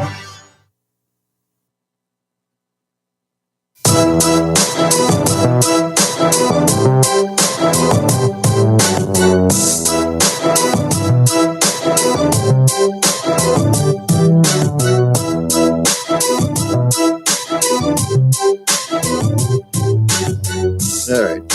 Insane. All right, Dave Clark. Jameis Winston. I'm going to trust Jameis Winston. Okay. Got to go Browns on the points. That's probably a good move. It's 8.5, right? 8.5 at home. You got to take the home dog. Where's that dog at, Jim? Where's our dog? We need that dog barking. We need help with these picks. Man, I'm going to take... I should take anything. I should never say Browns anything no more. It's just the fans disgusted me with their actions. Yeah, I mean, it's sad. Man, why do you do that? It's. I don't want to get into the. I didn't even like it. You know, what you call didn't say much, Chubb, but he wasn't happy with that. No, that's your guy there. You don't want him to. No, not him. He'll be. Oh goodness. Well. I'm going to stay with it. I'm going to stay with the Browns. Okay. I'm going to give them a shot. All right. Let's move on. Here's another one with the lumber truck. Where's the lumber truck here? Titans are at the Lions. The 1 o'clock game at Fox. The Ravens, Browns are CBS, 1 o'clock. Titans at the Lions, 11 points. Titans are getting 11 points. That's a lot of points in the... And this isn't college. Right. NFL, when you get double-digit spreads, that's unique. Yeah. But but I actually going to just give it. I think Detroit should blow them off the map at home. If it was in Tennessee, I might feel a little different. But in that dome, weather's good. I can't see Tennessee even stopping them. No, and the Bills, they lost last week to the Bills 34-10, and they had a close half, but the Bills said the Bills couldn't figure stuff out. Once they figured it out, then it was lights out. They put them away. The Lions had that big win. Now, could they have a letdown from the big win at Minnesota? Possibly. That's possible. And could Titans go up there and win by less than 11? Possibly. Or lose. All right, I'm going to take the Lions because the Titans are they're 1-5. I don't know. This is, who knows? Right. The next one up is kind of an ugly game. Cardinals win against the Bolts on the Monday night game no one watched because it was on ESPN Plus. Right. Dave Clark you got that game, right? Did you? Yeah, I did not. But the point is they only had like 1 million viewers. No one watched it because no one has ESPN Plus. Yeah, you don't. You stream like that. That's what happens. Yeah. It's just not on there. It's not on. People don't have ESPN Plus. They don't pay for that streaming service. So no one watched the game because they don't get, and evidently people didn't want to pony up and pay to have ESPN Plus just to watch that one game. Right. And it was a kind of an ugly game from what I understand. And listening to what Mike Lombardi said, the referees kind of had some really bad calls at the end of that game that hurt the Bolts, and they lost 17-15. The Finns, Tua will be back. Right. They lost last week to the Colts 16-10. The Finns are giving 4 points to the Cardinals.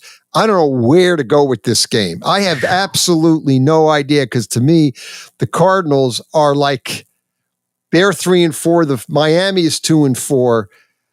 I'm probably I'm gonna take the Cardinals, and and the only reason why I'm taking the Cardinals, and I'm probably wrong, I have been. I think this is going to be a close game. These two teams are kind of lousy. But I think the Cardinals will keep it close. And I think since they're going to be within a field goal, take the points and the team. If Miami can win, I just don't know if Miami's good enough to cover the 4 points. They could. But I don't know if they can. I'm going to take a flyer on them. You're going to take the Finns. Yeah. I just think guys you haven't heard from weeks. Tyreek Hill, Waddle. Getting Tua back is going to make a big difference to them. And obviously the thing everyone's going to watch with Tua is he going to get hit and injured again because these concussions have a tendency to occur quickly. And I hope not. And I hope if that happens again, I think he's done. That's what I think. I think, God forbid, he has another concussion. How would he play again? Yeah, it's going to. And that's the sad part here with this type of injury is you watch that game thinking that this could be his last play because if he has another concussion again, he can't play ever again. Right. It's not a knee and an ankle, no. And that's the scary part. And I know you could get into this whole debate about him playing or not, but I'm just saying, strictly from a fan perspective, you watch this guy and you're thinking, this could be his last play if he gets hit and suffers another concussion. Right. So let's move on to the Jets at the Patriots.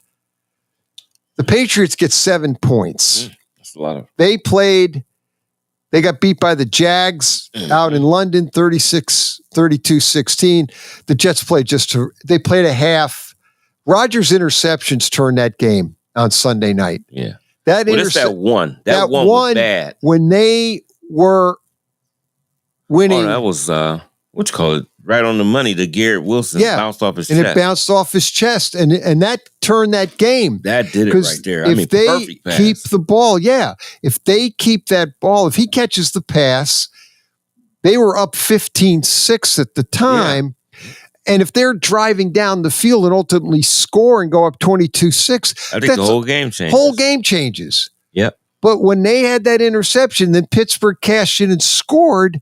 And I was shocked because Wilson is the guy that catches the ball with his hands. He let the ball get all the way into his body and bounce off his chest pad and up in the air. Yeah, I could not believe, especially him, because he's just a sound receiver, but his fundamentals wasn't there then. I don't know what happened. They're the New York Jets. That's the problem. They are hysterically the New York Jets. It's like the old Murphy's Law. What will go wrong goes wrong. That's the Jets. The Jets and the Browns are kind of in that same level where things. And then now I'm throwing the Giants in because they're just dog awful too. But the Jets are 2-5, and they keep saying now they have a shot. They could still turn this around. Yeah, they do. I got news for you, Jet fans. You can't lose a couple more. You're not getting into the playoffs. They got to do something. 9-8. Yeah. It's going to be tough. I'm going to still take them, though. I'll take the Jets. And lay the points. Yeah, I'm going to play the points. Even though Drake May, he makes Drake Douglas play good. Yeah. He makes that guy look good. Douglas is a good receiver. Demarius Douglas, that receiver they got. But we didn't know that because they didn't throw the ball enough. No. But now they spread it out. So they can put points on the board, but this is a chance. I got to go with the Jets. I'm tempted to take the Patriots. I am, and the 7. That's why they said it fast and just leave it alone because I'm tempted. Let's move on to the Falcons at the Bucks.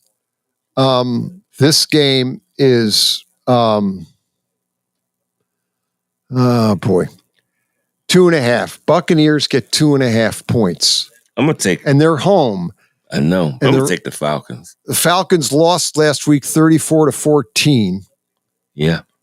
At home to the Seahawks. Yep. Can't figure that out. The Ravens beat the Bucks. We saw that the Monday night 41-31. But they lost Godwin for the year. And Evans is out a month with the bad hurt the hamstring. He's out for, they said, at least a month now. Yeah. Godwin's a year. That's a bad loss. So they're in kind of bad straits with what are they going to do with wide receivers and Tampa Bay coming off that loss. So you're going to take the Falcons and lay the points to the home dog. 2.5, right? Yeah. That's the only It's a field goal. Yeah. Less than a field goal. I'm going to go ahead and I'll just take the Falcons. The only thing is, remember they say a wounded dog is dangerous. I know. And that's the thing. They are wounded, Tampa Bay. They are. And Bowles has those guys ready to play. Can they come out and still win this? That's a dangerous game. That Tampa Bay could do this, but I'm gonna stay with the Falcons. See if they can rebound. The wide receiver with the Tampa Bay depth chart looks like Jalen McMillan, Trey Palmer, and now they have to fill in. Is it Sterling Shepard would start, or Ryan Miller? They only have two other healthy, unless they got a practice squad guy. I'm sure they did. They're gonna bring somebody up or sign somebody. Yep. They are for sure.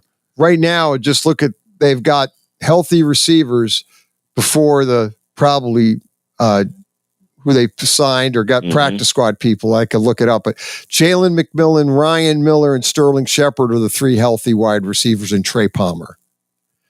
So bottom line is that's who his new I guess, saying those things, and I have to go Falcons too.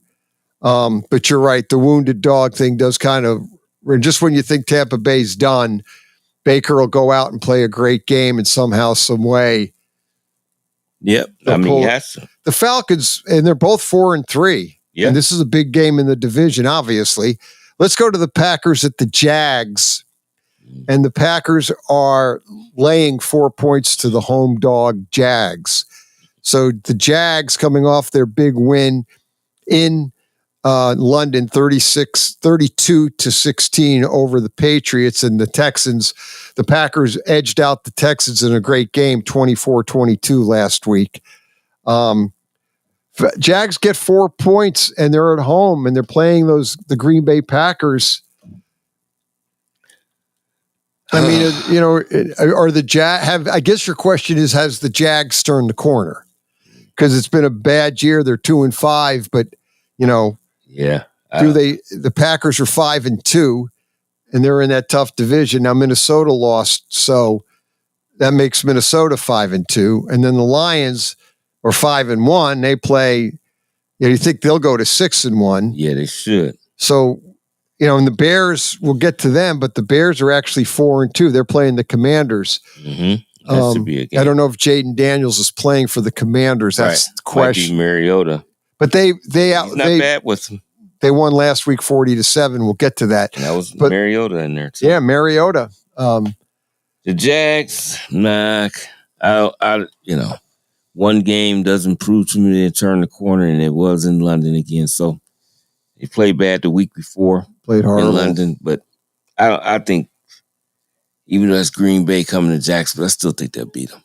I'll take the Packers too. Yeah, giving up, was it 3? 4 4 points. It could be a field goal game and you lose. Yeah, like I would. Colts at the Texans.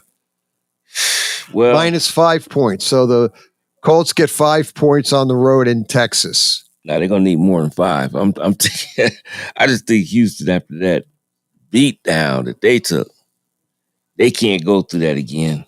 And they're too good of a team, I think, to go through that again. So I picked them. You want to, the Texans? Yeah. I'm going to take the Texans at home and lay the points. Yeah, I give it the points. All right, the next one is the Saints at our San Diego Chargers. It's the LA. We still call them the San Diego Chargers. Yep. On this show. The Bolts are laying 7 points to the Saints, who look like their coach could be in trouble as far as his job.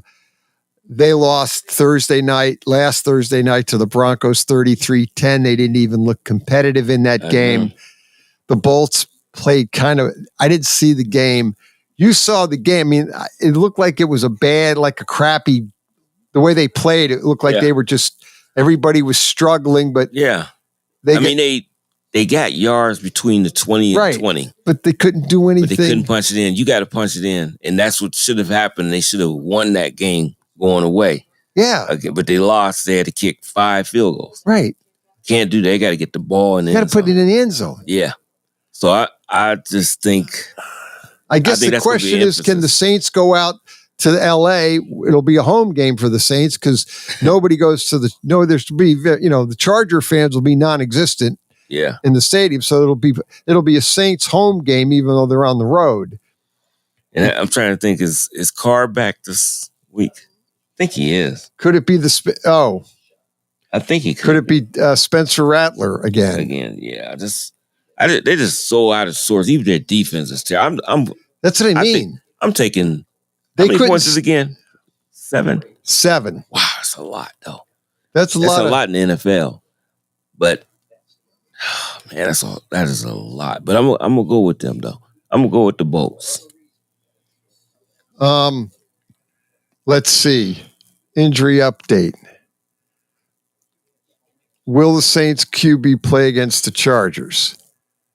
Will not be able to play in week 8. So he's not playing. Okay. No Derek Carr. Oblique is still a problem, and it looks like he will not play this week, is what this is saying. Injury update. The latest, and will he be able to play? Give me the answer. No, he will not be able to play. That's the latest status. Okay. That's what I was just looking up. All right. I'm going to take the Bolts if Carr's not playing. Yeah, I think they bounce back. And even though Rattler has not been that bad. No, but Rattler's not bad. The line looks bad, and their defense isn't playing at all. I mean, they're just banged up. You lose both of your receivers, and Shaheed is done for the year. Olave may be still out another week or so. For the concussion. Yeah. So, I mean, it's just so... And then you got Kamara's got a broken hand. He's playing with a broken hand. He's trying to play with a broken hand. And the defense looks bad. Yeah, and that's used to be a cornerstone, something they could do. And I don't know. The Broncos just ran the ball up the middle. Just ran it down the field. And they couldn't stop them. Right. So I don't know what then happened. They just done gave up. I don't know. But I'm going with the Bolts. Let's go to the Bills at the Seahawks. +3. At Seahawks. Seahawks get 3 points. Yeah, it's hard there. And that's hard. I really say you think Buffalo for sure, but I'm not sure. I'm not. I'll take Buffalo and lay the 3. I know that might be a mistake because this could be a place for, where the Buffalo Bills could go out.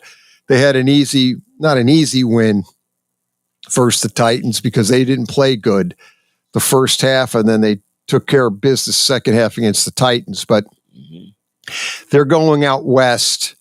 It's that's a heck of a plane ride, and I sometimes think it impacts. But I'll take the Buffalo Bills and lay 3 points. Yeah, you see, I am too. I'm just going to go with the better team here. Yeah.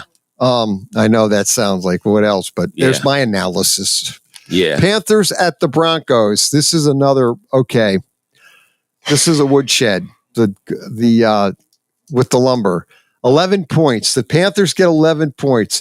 Now it looks like Andy Dalton will not play because he hurt his hand in an auto accident. Right. So Young is starting. So poor Bryce Young is going to get in there and start.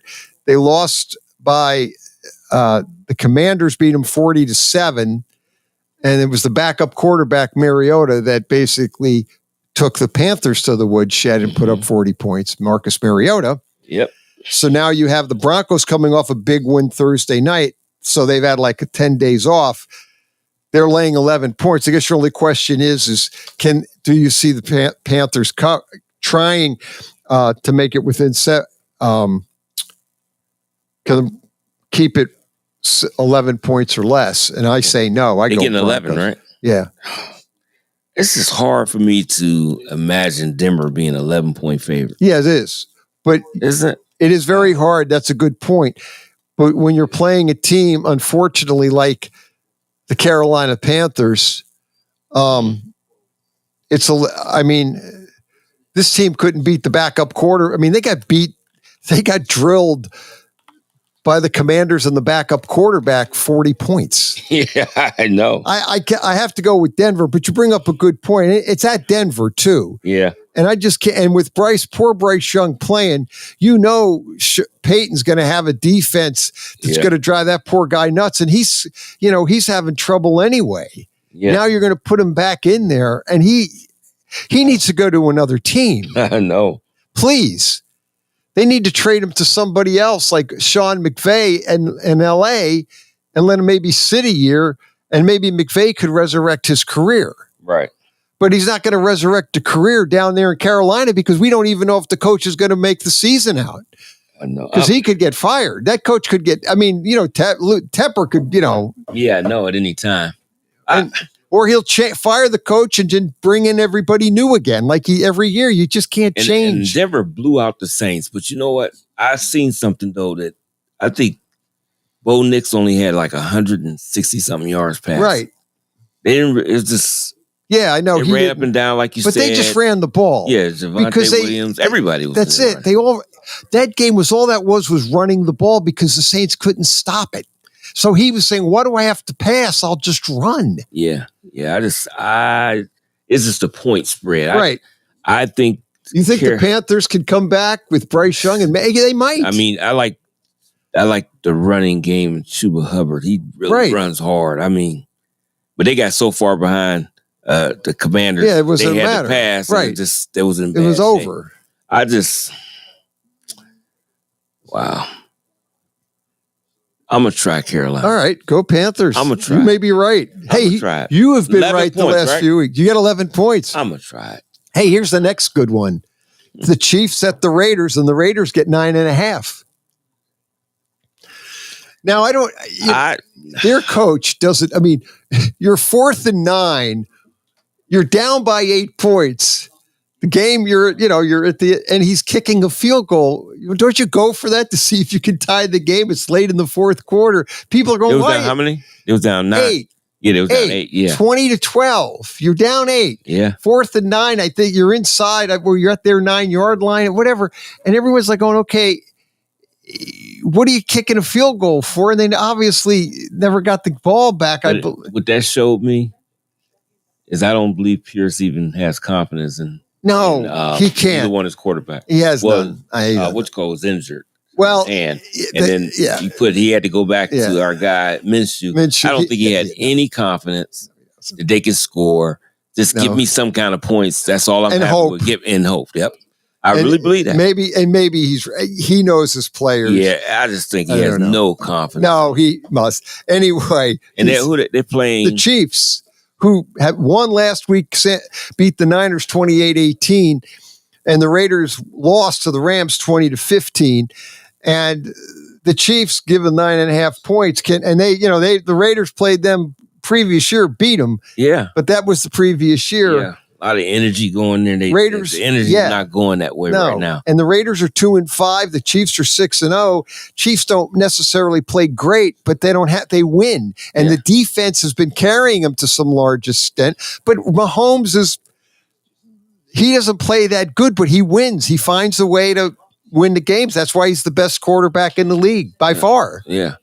That's what I'm going to go by. So I'll take Patrick Mahomes. How many points they get? 9.5. I don't have no, and I'm telling you, the quarterback situation is a mess. Oh, it's a total mess. Just lose all of them and get I think you start over. You get the Georgia quarterback, get Shador. Yeah. Who you get? Get somebody. Shador Sanders.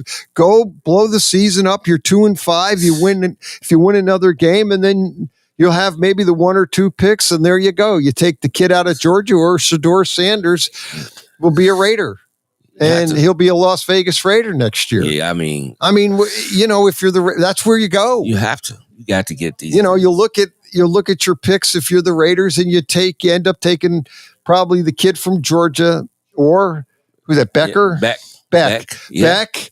Or Sanders, who's ever, rate one of the two. If you have a top, I'm trying to think what other quarterback. There's a couple more, but there's a couple two out. That's it. But that's what you do right now. I know it's more that's going to come up, but you got to get a quarterback. Right. I'm taking the Chiefs. I have to take the Chiefs because, again, you're right. That's there. Mahomes will find a way. Raiders have no quarterback. And I feel bad. See, that's what I'm saying. The defense plays hard. They play good, but and then they get tired. You wear them out because your offense can't. Again, that's like the Giants. The Giants' defense is an okay defense, but when you can't keep them, the offense is 3 and out, 3 and out, 3 and out. You keep putting the defense on the field. They're gonna, they wear out second half. They're shot, and then the scores get out of control. Yep, Raiders got to get. Lineman's not too bad. Get another one, though, on offense.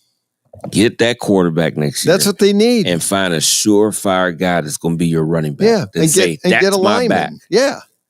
Work on maybe getting a little bit offensive line, but go get the quarterback. Get the Shador Sanders. Yeah, that guy is accurate, man. Yeah. I can't believe how accurate he's good. If you're he might make mistakes. I'd rather make mistakes with that than what in the heck is Minshew? What? Yeah, he's a backup. But this is the worst I've ever seen him. I know. He's a guy I always wanted. He just looks out of sync. He's a backup, and the problem with the backups, they're good, but the longer they play, their talent. You see where their talent level is, and the defenses get their tendencies down, and that's why they're backups. Yeah. Bears at the Commanders, 4:30. This is a good one. Commanders at 4:25. Sunday.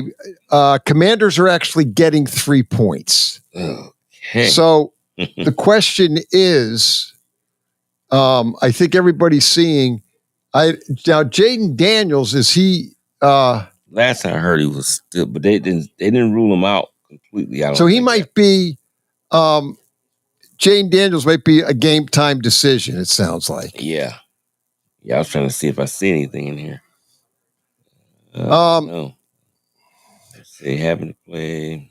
Oh no, that was last week. He participated in the walkthrough on Saturday. They're cautious to the rib injury he's got, and so it sounds like it's still up in the air whether or not he's going to play. Jaden Daniels wants to play, but it's not his decision. And so they sound like they haven't made the decision if they're going to start him or not. Mm-hmm. It's 3 points. We're running out of time. That we care. Washington. You're going to take I'm going to take the points, yeah. And the 3. The Bears been playing good defensively too. They are. I'll do the Commanders too. Let's go to the Cowboys at the 49ers. Minus 4.5. Cowboys get 4.5 in San Francisco Sunday night, NBC. I'm just going to take San Fran. Yeah, as much as they've played bad last week, they've got injuries. Yeah, they do. Both teams are just hammered. And both teams, I'll do 49ers, and the final one's a no-brainer. Giants are at the Steelers. It's minus 6. I got to go Steelers. Yeah, I am too. I can't go with the Giants. I'm sorry. If they win, I will be, this is what the Giants will do. They'll win. Yeah. The Giants will find a way at Pittsburgh to win that game. And you'll say, how can you play so bad against the Eagles at home, and then you go on the road in Pittsburgh, that environment, and you find a way to win? I could see the Giants winning by 3 points in that game on a fluke field goal or something. Yep. That'd be something. That would be something. But I have to go with the Steelers and lay the points. I can't buy the Giants. God, right. I've been basically taking them to the woodshed the whole show. Saturday morning sports page. Stay safe. Do not drink and do not drive. We'll be back next week. Buckle up, everybody. Saturday morning sports page on Western Reserve Radio.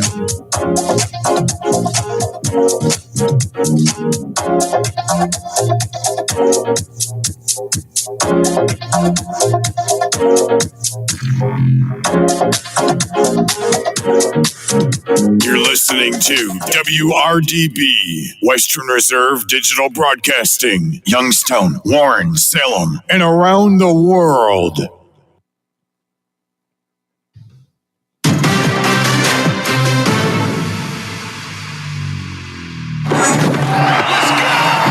You're watching VSiN's College Football Tailgate Show right here on VSiN, the sports betting network where you get your winners. We keep it rolling here on a glorious Saturday. All Saturdays in the fall, in my opinion, are glorious. We have 5 games between top 25 teams. Some crooked numbers. I will fully understand that. However, who knows? We will see if any of these big dogs will be barking. Can Vanderbilt pull off yet another massive upset today as they welcome in the Texas Longhorns? Once again, I'm Tim Murray here in Las Vegas. Coming up bottom of the hour, who will the house need when it comes to this afternoon and this evening slate? Chuck Esposito, his weekly spot with us. We'll get to you some of the most bet games in the Circa Friday Football Invitational, which once again, you can get all those picks into your inbox if you are a VSiN Pro subscriber. But I want to start with a game that is going to kick off in 1 hour. MetLife Stadium, Notre Dame taking on Navy. This is a game, I'll be honest, tugging at my heartstrings. Why? I'm a Notre Dame fan, as many of you know. Grew up in a Notre Dame household. Followed this team as close as any team in the country. I also had the opportunity to be on Navy's football broadcast for 3 years. It was amazing. In my first year on that broadcast team, Navy beat Notre Dame in Jacksonville 8 years ago. And now today, they have an opportunity to pull off yet another upset. They are a 14-point underdog against the Irish today, are the midshipmen. This is a rivalry that has been going on for quite some time. This is the 97th meeting all time between Notre Dame and Navy. Notre Dame has won 82 of these matchups. And how about the fact that they are a combined 12-1, which is the best record these two teams have had going into a matchup since 1945. A lot of these 1945, 1950, 1960, whatever it is, getting thrown out there because of the success we're seeing from both Navy and Army. What's interesting to note is that Notre Dame and Navy, who have played now 97 times, or today will be the 97th meeting, haven't met all that often as ranked teams, both being ranked, that is. This is just the 10th meeting all time between Notre Dame and Navy when both are ranked. The last time it happened, 2019. Notre Dame went off as a 7-point favorite in that game back in 2019, and they went out and won 52-20. Ian Book and Chase Claypool may still be scoring touchdowns in that game. Now you look at this Navy offense. It's unique. It is explosive, which is rare. Not rare in the sense of we don't see explosivity from Navy, but they're running a little shotgun. They're in shotgun more. They're calling this, I believe, the millennial wing tee type of offense. And Al Golden, he's going to have his hands full here for the Irish. But for me, when I look at this game, and we'll talk to Chuck Esposito, as mentioned, about this contest. When I look at this game, it does feel a little bit like, as Chris Felica, our good friend, the Bear, would say, a dog with fleas. Gauging off of social media, which is a terrible gauge, but I'll just point it out. When I put out the look-ahead line from DraftKings, when Matt Grill joined VSiN Primetime last Wednesday and the look-ahead number was 17, it was the easiest bet that you could possibly make was to take the points with Navy. And I'm not saying it can't come home because it's sports betting and that's the beauty of it, but the question I have about Navy, as great as this story has been, who have they played other than Memphis? That is a massive question. This is a huge step up in competition. This is a huge step up in defense faced. And can they rise to the challenge? Notre Dame, Navy, one of a number of great games today. Just quickly over at vsin.com, our betting splits. 74% of bets at DraftKings are backing the underdog. It's pretty rare to see something that lopsided when it comes to bets on one side. We've got the notable betting splits here up on your screen for those of you watching with us. And the reason that Notre Dame Navy is not on this list, the handle is now 59%. So more bets than handle. And I texted with Chuck Esposito yesterday, and we'll get more insight on it. But I asked him if Navy was trending as a popular dog, and his response was, oh yeah. Kool-Aid Man style, oh yeah. So we will get the latest on that. Navy, Notre Dame, can the Irish, who have had a couple injuries this year, continue to rise and ascend? Notre Dame, even though with a loss to Northern Illinois, as ugly as that was, and by the way, Kennesaw State almost became the biggest upset of the year, beating Liberty earlier this week as a 27-point underdog. Who was the biggest upset? Northern Illinois over Notre Dame. 28-point underdog. Not that big of a spread today. I think Notre Dame wins this game and covers, but not one of my best bets. Speaking of the group of five, last night here in Vegas, Boise State got a big win over UNLV, 29-24. They're now minus 175 to make the college football playoff. Last week, we talked about teams that are maybe a little off the radar, teams that you could look at in, that value play. I talked about Virginia Tech maybe winning the ACC. I believe that was like 28-1. Tulane was a team that I looked at around 8-1 that could crash the college football playoff. Remember, you have to win your conference in order to secure the auto bid from the group of five. And Tulane today has a unique challenge. You just heard from Kenny White, professional handicapper. One of his best bets is taking the points with North Texas. John Summerall, he's the head coach of Tulane, and here's what he had to say about facing a very unique challenge in North Texas today.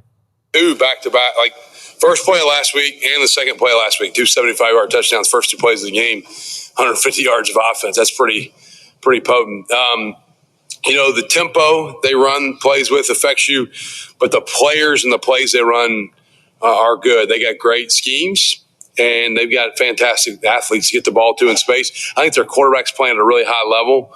And then this number 10, the slot receiver, I think's probably as explosive as anybody in the country right now. And so it is a really big challenge for our defense. We've got to make sure we stay on top of things. We have to tackle well in space, leverage the football, play clean with our eyes. They kind of get some guys lost maybe with some motion or some vertical stuff they do. So we got to be on top of things and be assignment detailed, sound, and they're a challenge though. I mean, if Boise State had lost last night, I think Tulane's odds maybe get cut in half, maybe even more. When you look at, they've got 2 losses this year. They lost to Oklahoma. They lost to Kansas State. They have a chance to play Navy. And I'll tell you one thing, Tulane's got to take care of business today in Denton, obviously against North Texas. But you better believe they're cheering for Navy. They want the midshipmen to win that game over Notre Dame as bad as anybody out there, as bad as the Generals in Annapolis. They want them to win that game so that when they play Navy later on in November, Navy is undefeated and higher up in the top 25. But Tulane enters today 8-1 to make the college football playoff. That is one of the number of interesting games, no doubt, in that noon Eastern window. I did not have a bet on it, but I'll say this. The more and more I hear about it, Kenny White, best bet, a couple other folks that I trust looking at North Texas here, I'm intrigued to take the points here with the Mean Green in this spot. Noon Eastern kickoff there, 11 local in Denton, Texas, Tulane and North Texas. By the way, the total continues to rise out to 70.5 for this one. Vanderbilt. Yes, the Vanderbilt Commodores. They are ranked 5-2 are the Doors this year. And Diego Pavia, man, oh man, gotta love Diego Pavia. This dude, if you go back to his North Texas days a year ago, or New Mexico State days a year ago, 5-2-1 against the spread as an underdog. And in one of those games, he did not finish due to injury. Diego Pavia and Vanderbilt are 4-0 ATS this year as an underdog, 3-1 straight up. Teams that are 3-0 or better ATS as an underdog this year. Vanderbilt 4-0, they're a dog today. Illinois 4-0 ATS as a dog, they're a dog today. BYU, haven't really talked about this one. They're a dog today on the road at UCF. But Clark Lee and company have had the opportunity to go on the road to Missouri, went to overtime, didn't get the win there, beat Alabama, beat Virginia Tech, and now today, down in Nashville, they take on Texas. Clark Lee, the head coach of Vanderbilt. We're going to have to play really well from here to the finish line to have a chance at postseason play. So we're not again getting ahead of our skis, but we understand that. And I guess the biggest message I have for our team is, we're learning how to win, and now we're learning how to play big game after big game after big game. And when you're in this position, there is no game that is insignificant. And so what I want the response of the team to be is as we get to game 8 here and eventually 9, 10, and so on, that I feel a surge of energy with an understanding of, the position we put ourselves in because of the work we've done. And so this isn't a time for us to sit back or to go into cruise control. It's a time for us to push into the possibility of, finding higher levels of performance to unlock, more success. And that's the message. Texas, where are their heads at? Now, they are not eliminated by any stretch of the imagination to make the college football playoff, but as a 17.5-point favorite today at Vanderbilt, how do they bounce back after last week's 30-15 loss to Texas? Where are they at from a quarterback standpoint with Quinn Ewers and Arch Manning moving forward? How about this, that all 6 games that Vanderbilt has played an FBS team this year, all of those games are within 10 points. Do we see another close one today? We'll find out. Chuck Esposito, he comes up bottom of the hour. Who will the house need? But up next, we go to the deli. The sandwich spot of the week. We keep it rolling. It is VSiN's College Football Tailgate Show. G-Bank is the official bank of VEASAN. Why? For one, unlike other credit cards, G-Bank does not treat sports betting transactions as a cash advance. And for every eligible gaming transaction, you'll earn a 1% cashback reward. That's right, 1% cashback rewards on every eligible wager. And you'll earn 2% cashback rewards on all other eligible purchases. Apply for the G-Bank Visa Signature Card today at VEASAN.com/GBank. Subject to credit approval. Terms and conditions apply. Wendy's breakfast burrito has an entire breakfast in every bite. Fresh cracked eggs, seasoned potatoes, American cheese, cheese sauce, and sausage or bacon. So the first bite is like fresh cracked American cheese sauce, bacon. And the second bite is like fresh cracked American cheese sauce, bacon. And the third bite, you get the idea. The boss of breakfast burritos, gotta be Wendy's. Participating U.S. Wendy's during breakfast hours. The NBA is finally back. A new season means new ways to get in on the action at DraftKings Sportsbook, an official sports betting partner of the NBA. Download the DraftKings Sportsbook app now and use code VEGAS. That's code VEGAS for new customers to get $200 in bonus bets when you bet just $5. Only on DraftKings. The crown is yours. Gambling problem? Call 1-800-GAMBLER. In New York, call 877-8-HOPE-NY or text HOPE-NY. In Connecticut, help is available for problem gambling. Call 888-789-7777 or visit ccpg.org. Please play responsibly on behalf of Boot Hill Casino and Resort in Kansas. 21 plus. Age and eligibility varies by jurisdiction. Void in Ontario. Bonus bets expire 168 hours after issuance. For additional terms and responsible gaming resources, see dkng.co/bball.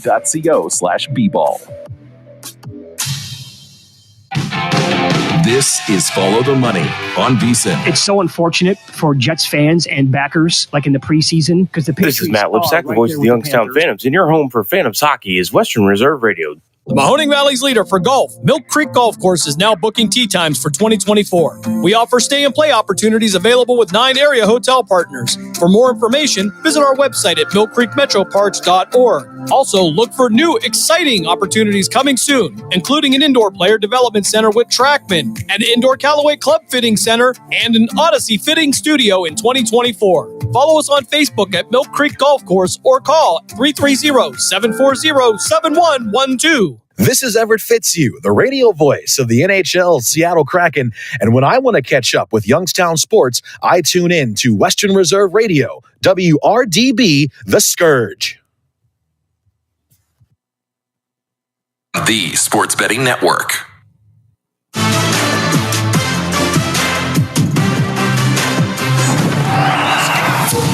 You're watching VEASAN's College Football Tailgate Show right here on VEASAN, the Sports Betting Network, where you get your winners.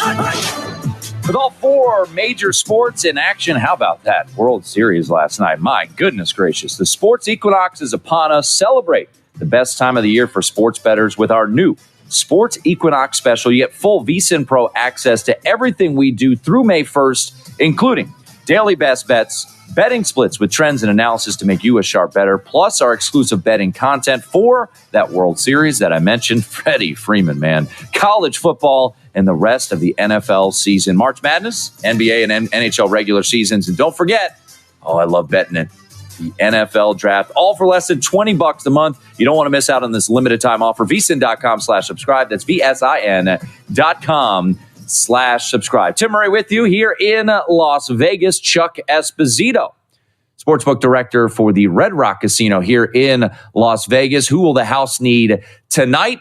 I will tell you this.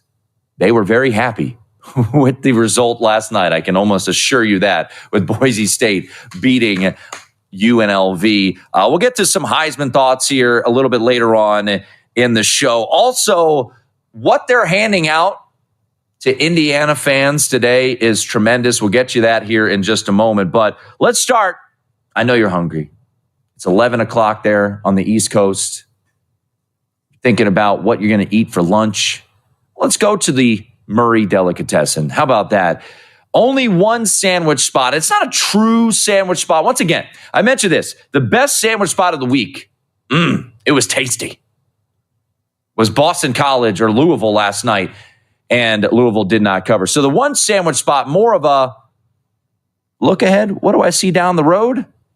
Penn State on the road at Wisconsin today. Wisconsin, it's homecoming. It's a night game. At the end of the third quarter, they're going to be jumping, listening to Pack It Up, Pack It In, Let Me Begin. I came to win. Or did they come to cover? I don't know. One of those two. But Wisconsin catching 6.5 here against Penn State. I'll say this. Producer Dustin does not like Wisconsin this year, but he's taking the points. Matt Humans, he's taking the points. Are you going to take the points with Wisconsin as they maybe, what's that down the road? Oh, we got Ohio State coming to Happy Valley. Big noon kickoff next week. Got to take care of business this week. They are coming off a bye, not your traditional sandwich spot, but I'd say a tricky one here. And Wisconsin, don't look now. And yes, you could argue who have they played these last couple of weeks, but Wisconsin maybe starting to figure things out. Last week, 23 win over Northwestern, cover. 2 weeks ago, dominant win over Rutgers, 42-7. 3 weeks ago, 52-6 win over Purdue. They've been crushing teams. They've allowed a combined 16 points the last 3 weeks. I think Wisconsin hangs around here. Haven't bet it yet. Was hoping to get a 7. And I think ultimately I will be in on the Badgers here in this spot. 6.5 across the market. If you buy it to 7, you're looking at what, around a minus 130 or so. I think Wisconsin in this spot. You know, the bread is fresh this week at the Murray Delicatessen. We tweaked some things there, but the sandwich spots, I believe, went 1-1 ATS last week. They've had a decent run. Once again, these aren't all auto plays, just point them out from a situational standpoint. Maybe a little bit of a peek ahead down the road to Ohio State coming in to Happy Valley. Take care of your business tonight there, Jimmy Franklin, against Wisconsin. All right, I mentioned it. Do we have the picture of what they're handing out to fans at Indiana? Look at this. Tremendous. The Marlboro logo with Signetti under it. That is absolutely phenomenal there in Bloomington. College game day there today. They will be without their starting quarterback, of course, in Curtis Rourke.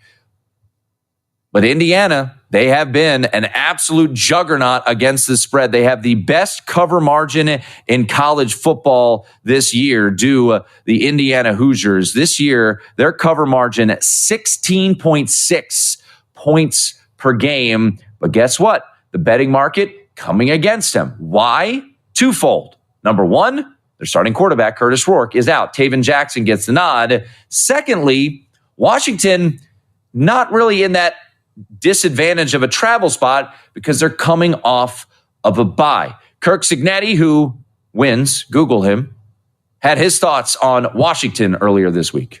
They got a really big offensive line, big tight ends, big running back, experienced quarterback, another quarterback that's got really good athleticism, can throw the ball also.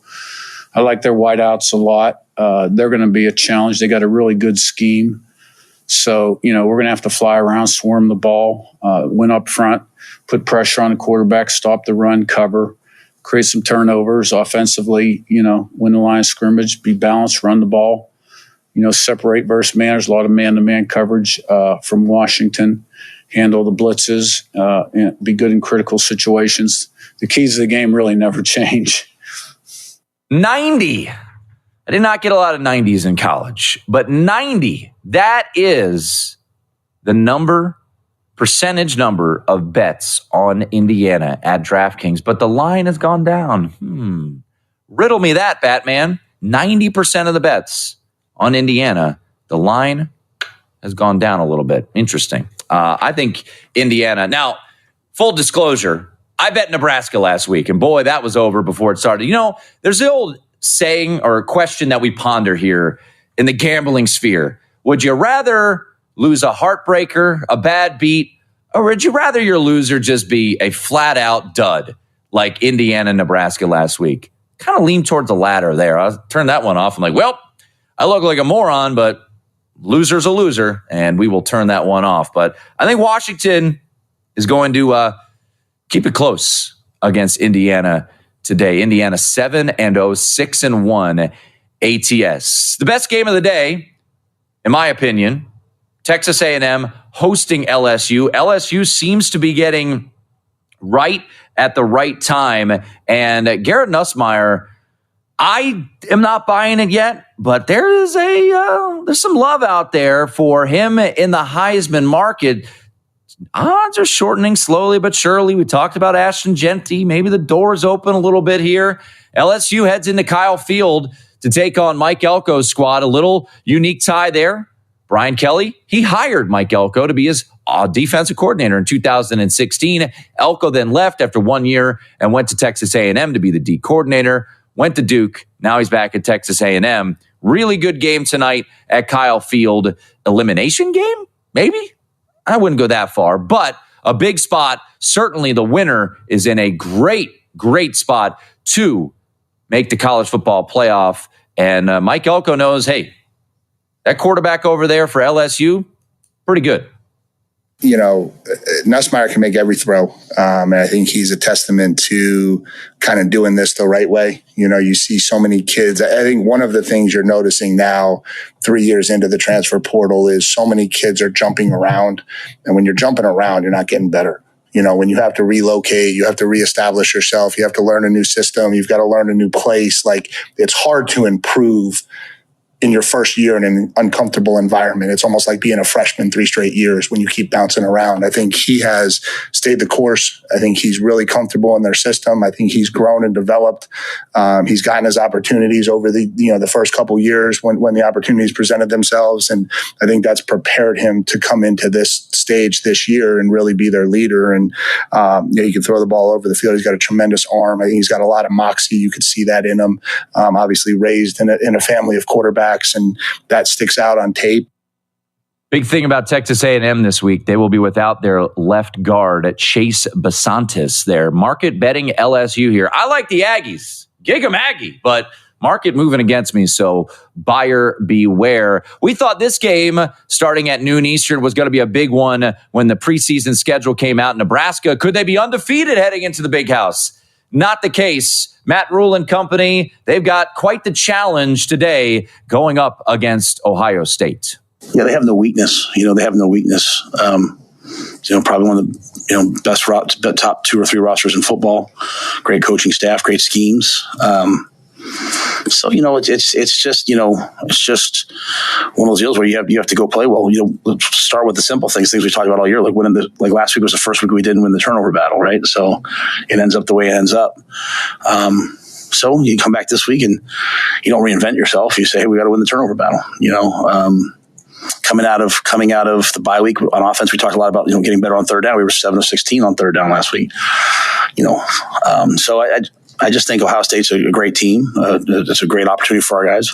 We have a lot of really, really, really good football players. Guys are going to play for a long time in the National Football League, both seniors and freshmen. So you have a chance to go out and challenge yourself against the best and see where you are and develop it from there. So I don't think it's any one specific thing, Sam, other than we have to go play well. Big Red Machine heads to Ohio State today as 25-point underdogs. Ohio State coming off a bye. Do they peek ahead off a bye? Probably not, but Nebraska catching 24 in this one against the old Ohio State Buckeyes. Your game of the year line, for those wondering, for this one was around, I believe, 14 in this contest. Chuck Esposito, who will the house need? He joins us next here on VSiN. What's better than 1 win? 3 wins. With Straight Savings, you keep your own phone, get 1 line for only $25 a month with real unlimited data, and get rewarded with a $200 phone credit after 12 months. It's a win-win-win. Head to Walmart or visit straighttalk.com today. Switch to Straight Talk. Less dollars, more sense. Straight Savings Plan enrollment requires compatible unlocked device and new line of service. Bonus device credit requires 12 months of active service. Offer ends if eligibility requirements are no longer met. Taxes and fees apply. For network management practices, see Straight Talk's terms and conditions. Did you know that Wendy's has any size soft drinks for just $1? Yeah, any size, anytime. Like $1 Coke, $1 Sprite, or even $1 strawberry Fanta. Allison is perfect. I mean, she'd never tell you that. She's humble and perfect. She likes everyone. She even likes her untidy roommate's weird guinea pig. Allison, wait, are you texting and driving? Allison, no. That's the exact opposite of what I was just saying about you. Why, Allison? Why? Texting and driving makes good people look bad. Visit StopTextStopWrecks.org. Brought to you by the National Highway Traffic Safety Administration and the Ad Council. I'm Paul George of the Indiana Pacers. When I was 6, my days were spent playing basketball. When I was 6, my dream was to make it to the NBA. When I was 6, my mom had a stroke. So I want you to learn to spot a stroke fast. F-A-S-T. F, face drooping. A, arm weakness. S, speech difficulty. T, time to call 911. I'm Paul George. Spot a stroke fast. Visit strokeassociation.org. Brought to you by the American Stroke Association and the Ad Council. My name is Lola Silvestri, and I'm going to be 95 this year. I was very independent. I fell, and I had to have Meals on Wheels. America, let's do lunch. 1 in 6 seniors faces the threat of hunger, and millions more live in isolation. Drop off a hot meal and say a quick hello. Volunteer for Meals on Wheels by donating your lunch break at americaletsdolunch.org. This message brought to you by Meals on Wheels America and the Ad Council. Most of my family, they never graduated high school, so I'm trying to break that barrier. My daughter, Brooklyn, was also a motivation for me to go back to school. Every day after work, went straight to school, and it paid off. At age 26, Kareem finished his high school diploma. I could not have done it alone. I see the future is really bright for me. No one gets a diploma alone. If you're thinking of finishing your high school diploma, you have help. Find free adult education classes near you at finishyourdiploma.org. Brought to you by the Dollar General Literacy Foundation and the Ad Council. So I'm a cat, and I just moved in with this new human, and she's got this little toy she's always playing with, all day long. Tap, tap, tap, tap, bloop, bloop. She can't put it down. There it is. Oh, and get this. She even talks to it. Last week, she asked it for Chinese, and guess what? Egg rolls showed up. Like magic. Humans have cool toys. A person is the best thing to happen to a shelter pet. Be that person. Adopt. Brought to you by the Ad Council and the ShelterPetProject.org. What if I told you that a tornado was going to happen tomorrow, right where you live? That it would touch down at exactly 3:17 p.m., and I told you the exact path it would take. You would, of course, prepare. You would talk with your loved ones, and you'd make a plan today. It's true, I can't tell you a tornado will strike tomorrow, but shouldn't you have a plan anyway? Go to ready.gov/communicate and make your emergency plan today. Don't wait. Communicate. Brought to you by FEMA and the Ad Council. You're listening to Western Reserve Radio at westernreserveradio.com on the Live 365 network and the Live 365 app. $120. Join us on the Sports Betting Network.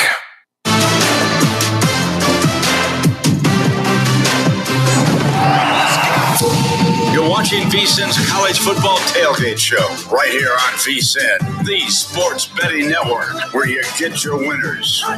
We keep it rolling on a Saturday morning. It is 11:30 in the East, 8:30 here in Las Vegas. I'm your host, Tim Murray, at the Circus Sportsbook in downtown Las Vegas. And not too far from where I sit here on this Saturday morning, Chuck Esposito sits in his office at the Red Rock Casino in lovely Summerlin, and he joins us each and every Saturday to give us the latest from behind the counter. So let's go to our progressive guest line and welcome in our good friend Chuck Esposito. Chuck, we always started off by my guess of the biggest need for the house, most lopsided ticket count. So I will go with the Indiana cover machines as your most lopsided number there. They are laying 5.5 against Washington. My hunch is that the betting public can't get enough of less than a touchdown with the Indiana Hoosiers. Ding, ding, ding, ding. You are right on, buddy. That is the one. 89% of the tickets are on the Hoosiers today. Even without their starting quarterback, it is fairly one-sided. They are the number one team as far as ticket count goes. So, good guess. Yeah, there we go. Come on, baby. Rolling. That's a good way. We should have that prop on the board. Guess which team has the highest ticket count every week? 89% on the Hoosiers. Last week, it was Army and Navy, and sadly for the house, depending on where you got the number, when you bet the number, Army didn't get there for an outright cover, but most of the week, they were 16.5. So I can't imagine last week was ideal for you guys regarding Army and Navy, but I texted you yesterday regarding this Navy game. Navy right now at stations, worth noting, 13.5. Most of the market sitting at 14. How popular of an underdog are the midshipmen this afternoon against the Irish? You know, the public's cashed on them for so many weeks this year, Tim, that they're backing them again this week. Almost 70%, 69.2% of the tickets are on the midshipmen against the Irish in this game. You know, Chuck, it's not often as an odds maker. And I always joke with you. I joke with Derek Stevens too. You know, you want to be an odds maker? Here's the list of teams you get to root for. It sounds like rooting for Notre Dame today. And look, you know, it is a lovely institution of higher learning there in Northwest Indiana, but they've played some good football lately. So it sounds like you'll be rooting for the Irish, which I guess there are worse things in the world to root for Notre Dame this afternoon. Yeah, there's no question. I mean, sometimes it just works out that way that we're rooting for a team that we don't mind rooting for. Notre Dame's 5-0 in their last 5 games when playing Navy. Navy's 5-0 against the number this year, and of course 5-0 straight up. So it's going to be a game where, you know, it's not often that we need the favorite, especially a double-digit favorite, but we're clearly going to need them today. Chuck Esposito giving us the latest from behind the counter. He joins us each and every Saturday at 11:30 Eastern, who the house will need. He is the sportsbook director at the Red Rock Casino, part of the Stations Casino Group here in Las Vegas. A game that makes you go, huh?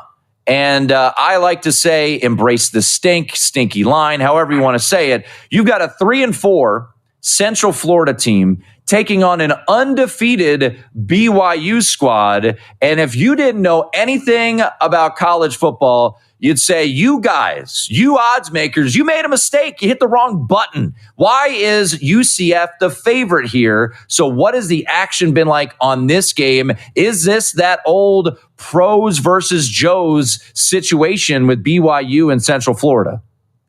Yeah, I think it is, Tim. I mean, you've got a huge ticket count. BYU is actually the second highest ticket count behind Indiana with 83% of the tickets on the Cougars today. But we've seen some significant money come in on Central Florida. So it's one of those games where, yeah, I know we talk about it, and every week we have several games like this, but clearly we've seen some money show on Central Florida in this game.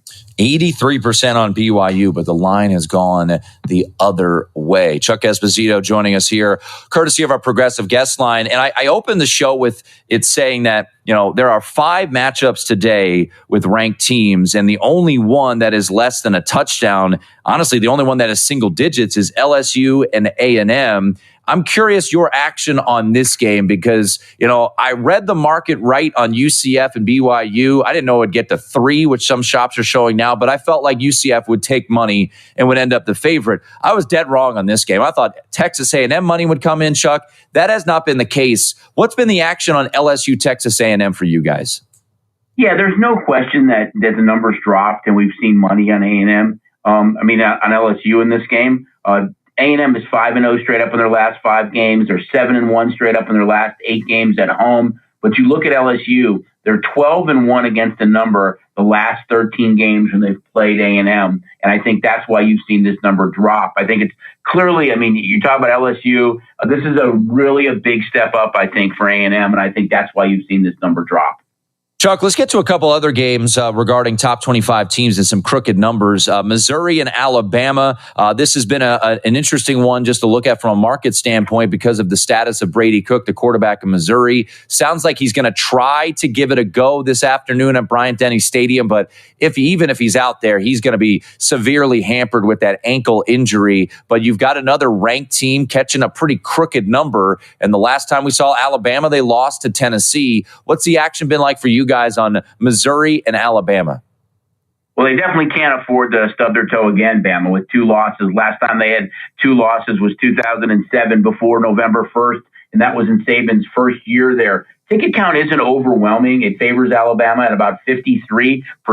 Missouri 10-1 straight up in their last 11 games. Missouri 6-1 against a number in their last 7 games on the road. So maybe some trends there that favor them a little bit. But yeah, the quarterback situation's a big question mark there, of course. So Vanderbilt has the massive upset just a couple weeks ago down there against Alabama. They were around a 24-point dog. Today, they're an 18-point underdog against Texas. Texas coming off the loss. Normally this would be an auto play for me. I do not have a bet on this game. I like Vanderbilt, the way that they play, Chuck, as a dog this year. However, this feels like we've gotten to like the trendy motion of Vanderbilt here as an underdog. So catching 18, the Doors against Hook'em Horns. What do you got for this game? Yeah, the betting public really sees it the same way as you, Tim. I would have thought the same thing, that we were going to be clear Vandy fans today. But 52% of the tickets actually are on Vanderbilt against Texas in this game, and money is fairly split overall. So not a shocker that it's not as one-sided as maybe we thought it might have been in favor of the Horns. The only other game involving ranked teams today is Illinois and Oregon. And this is a game where you look at Illinois, they're coming off of a pretty nice win over Michigan. Oregon, I thought, did a great job handling their business, Chuck, a week ago, going on the road after the Ohio State game and pitching a shutout against Purdue.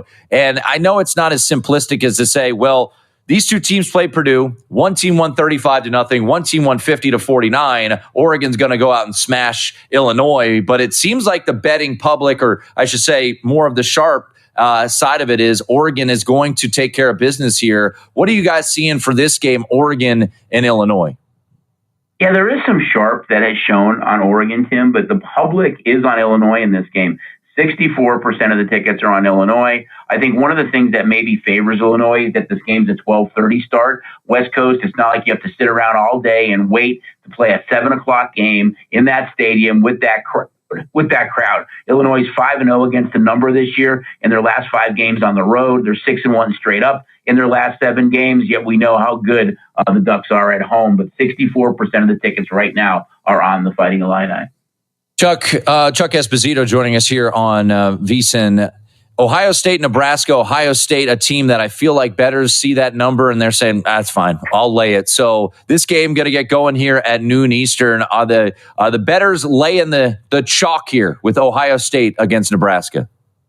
They are. I think it's a product a little bit of how Nebraska's looked over the last couple of weeks. But yeah, about 67% of the tickets right now, Tim, are coming in on the Buckeyes.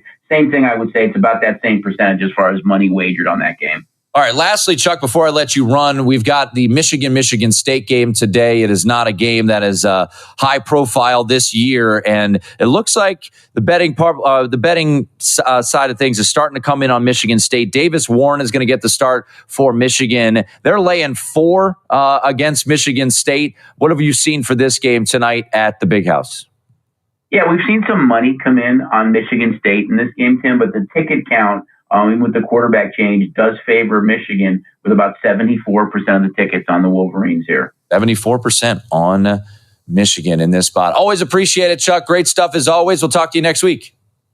All right, Tim. Sounds great. Thank you. There he is, Chuck Esposito, Race and Sportsbook Director at the Red Rock Casino here in Las Vegas. 89% of the bets on Indiana, 83% on BYU. Those are the two biggest ticket discrepancies at Red Rock. A little breaking news here. Ole Miss wide receiver Trey Harris, according to Pete Thamel, is out today against Oklahoma.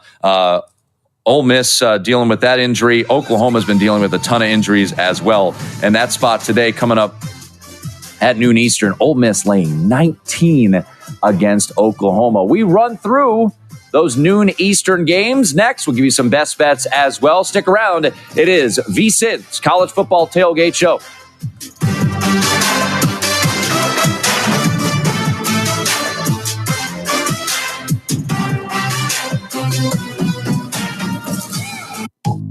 Wendy's breakfast burrito has an entire breakfast in every bite. Fresh cracked eggs, seasoned potatoes, American cheese, cheese sauce, and sausage or bacon. So the first bite is like fresh cracked American cheese sauce. Bacon. And the second bite is like fresh cracked American cheese sauce. Bacon. And the third bite, you get the idea. The boss of breakfast burritos, gotta be Wendy's. Participating U.S. Wendy's during breakfast hours. Take your betting action to the next level by playing the ponies on First Bet. First Bet is U.S.-based and offers wagering on hundreds of races every day from across the country and around the world. From Santa Anita and Gulfstream to the Kentucky Derby and Preakness, First Bet has you covered. People been saying to your friend, get a different face, and posting on their feed, they're super ugly. The things they say to them online are cruel and they're not true. So tell your friend, I'll stand up for you. Don't worry, I know what to do. Know someone being bullied online? You can be a witness and make a difference by letting the world know it isn't cool and by letting your friend know you care. Learn more at eyewitnessbullying.org. Brought to you by the Ad Council. Keyboard Cat, Hamilton the Pug, and Toast Meets World. These are some of the internet's most beloved pets, and they all have one thing in common. Their stories started in a shelter. Start your story. Adopt a dog or cat today. Visit theshelterpetproject.org to find a pet near you. Training that pet to play the keyboard, that's optional.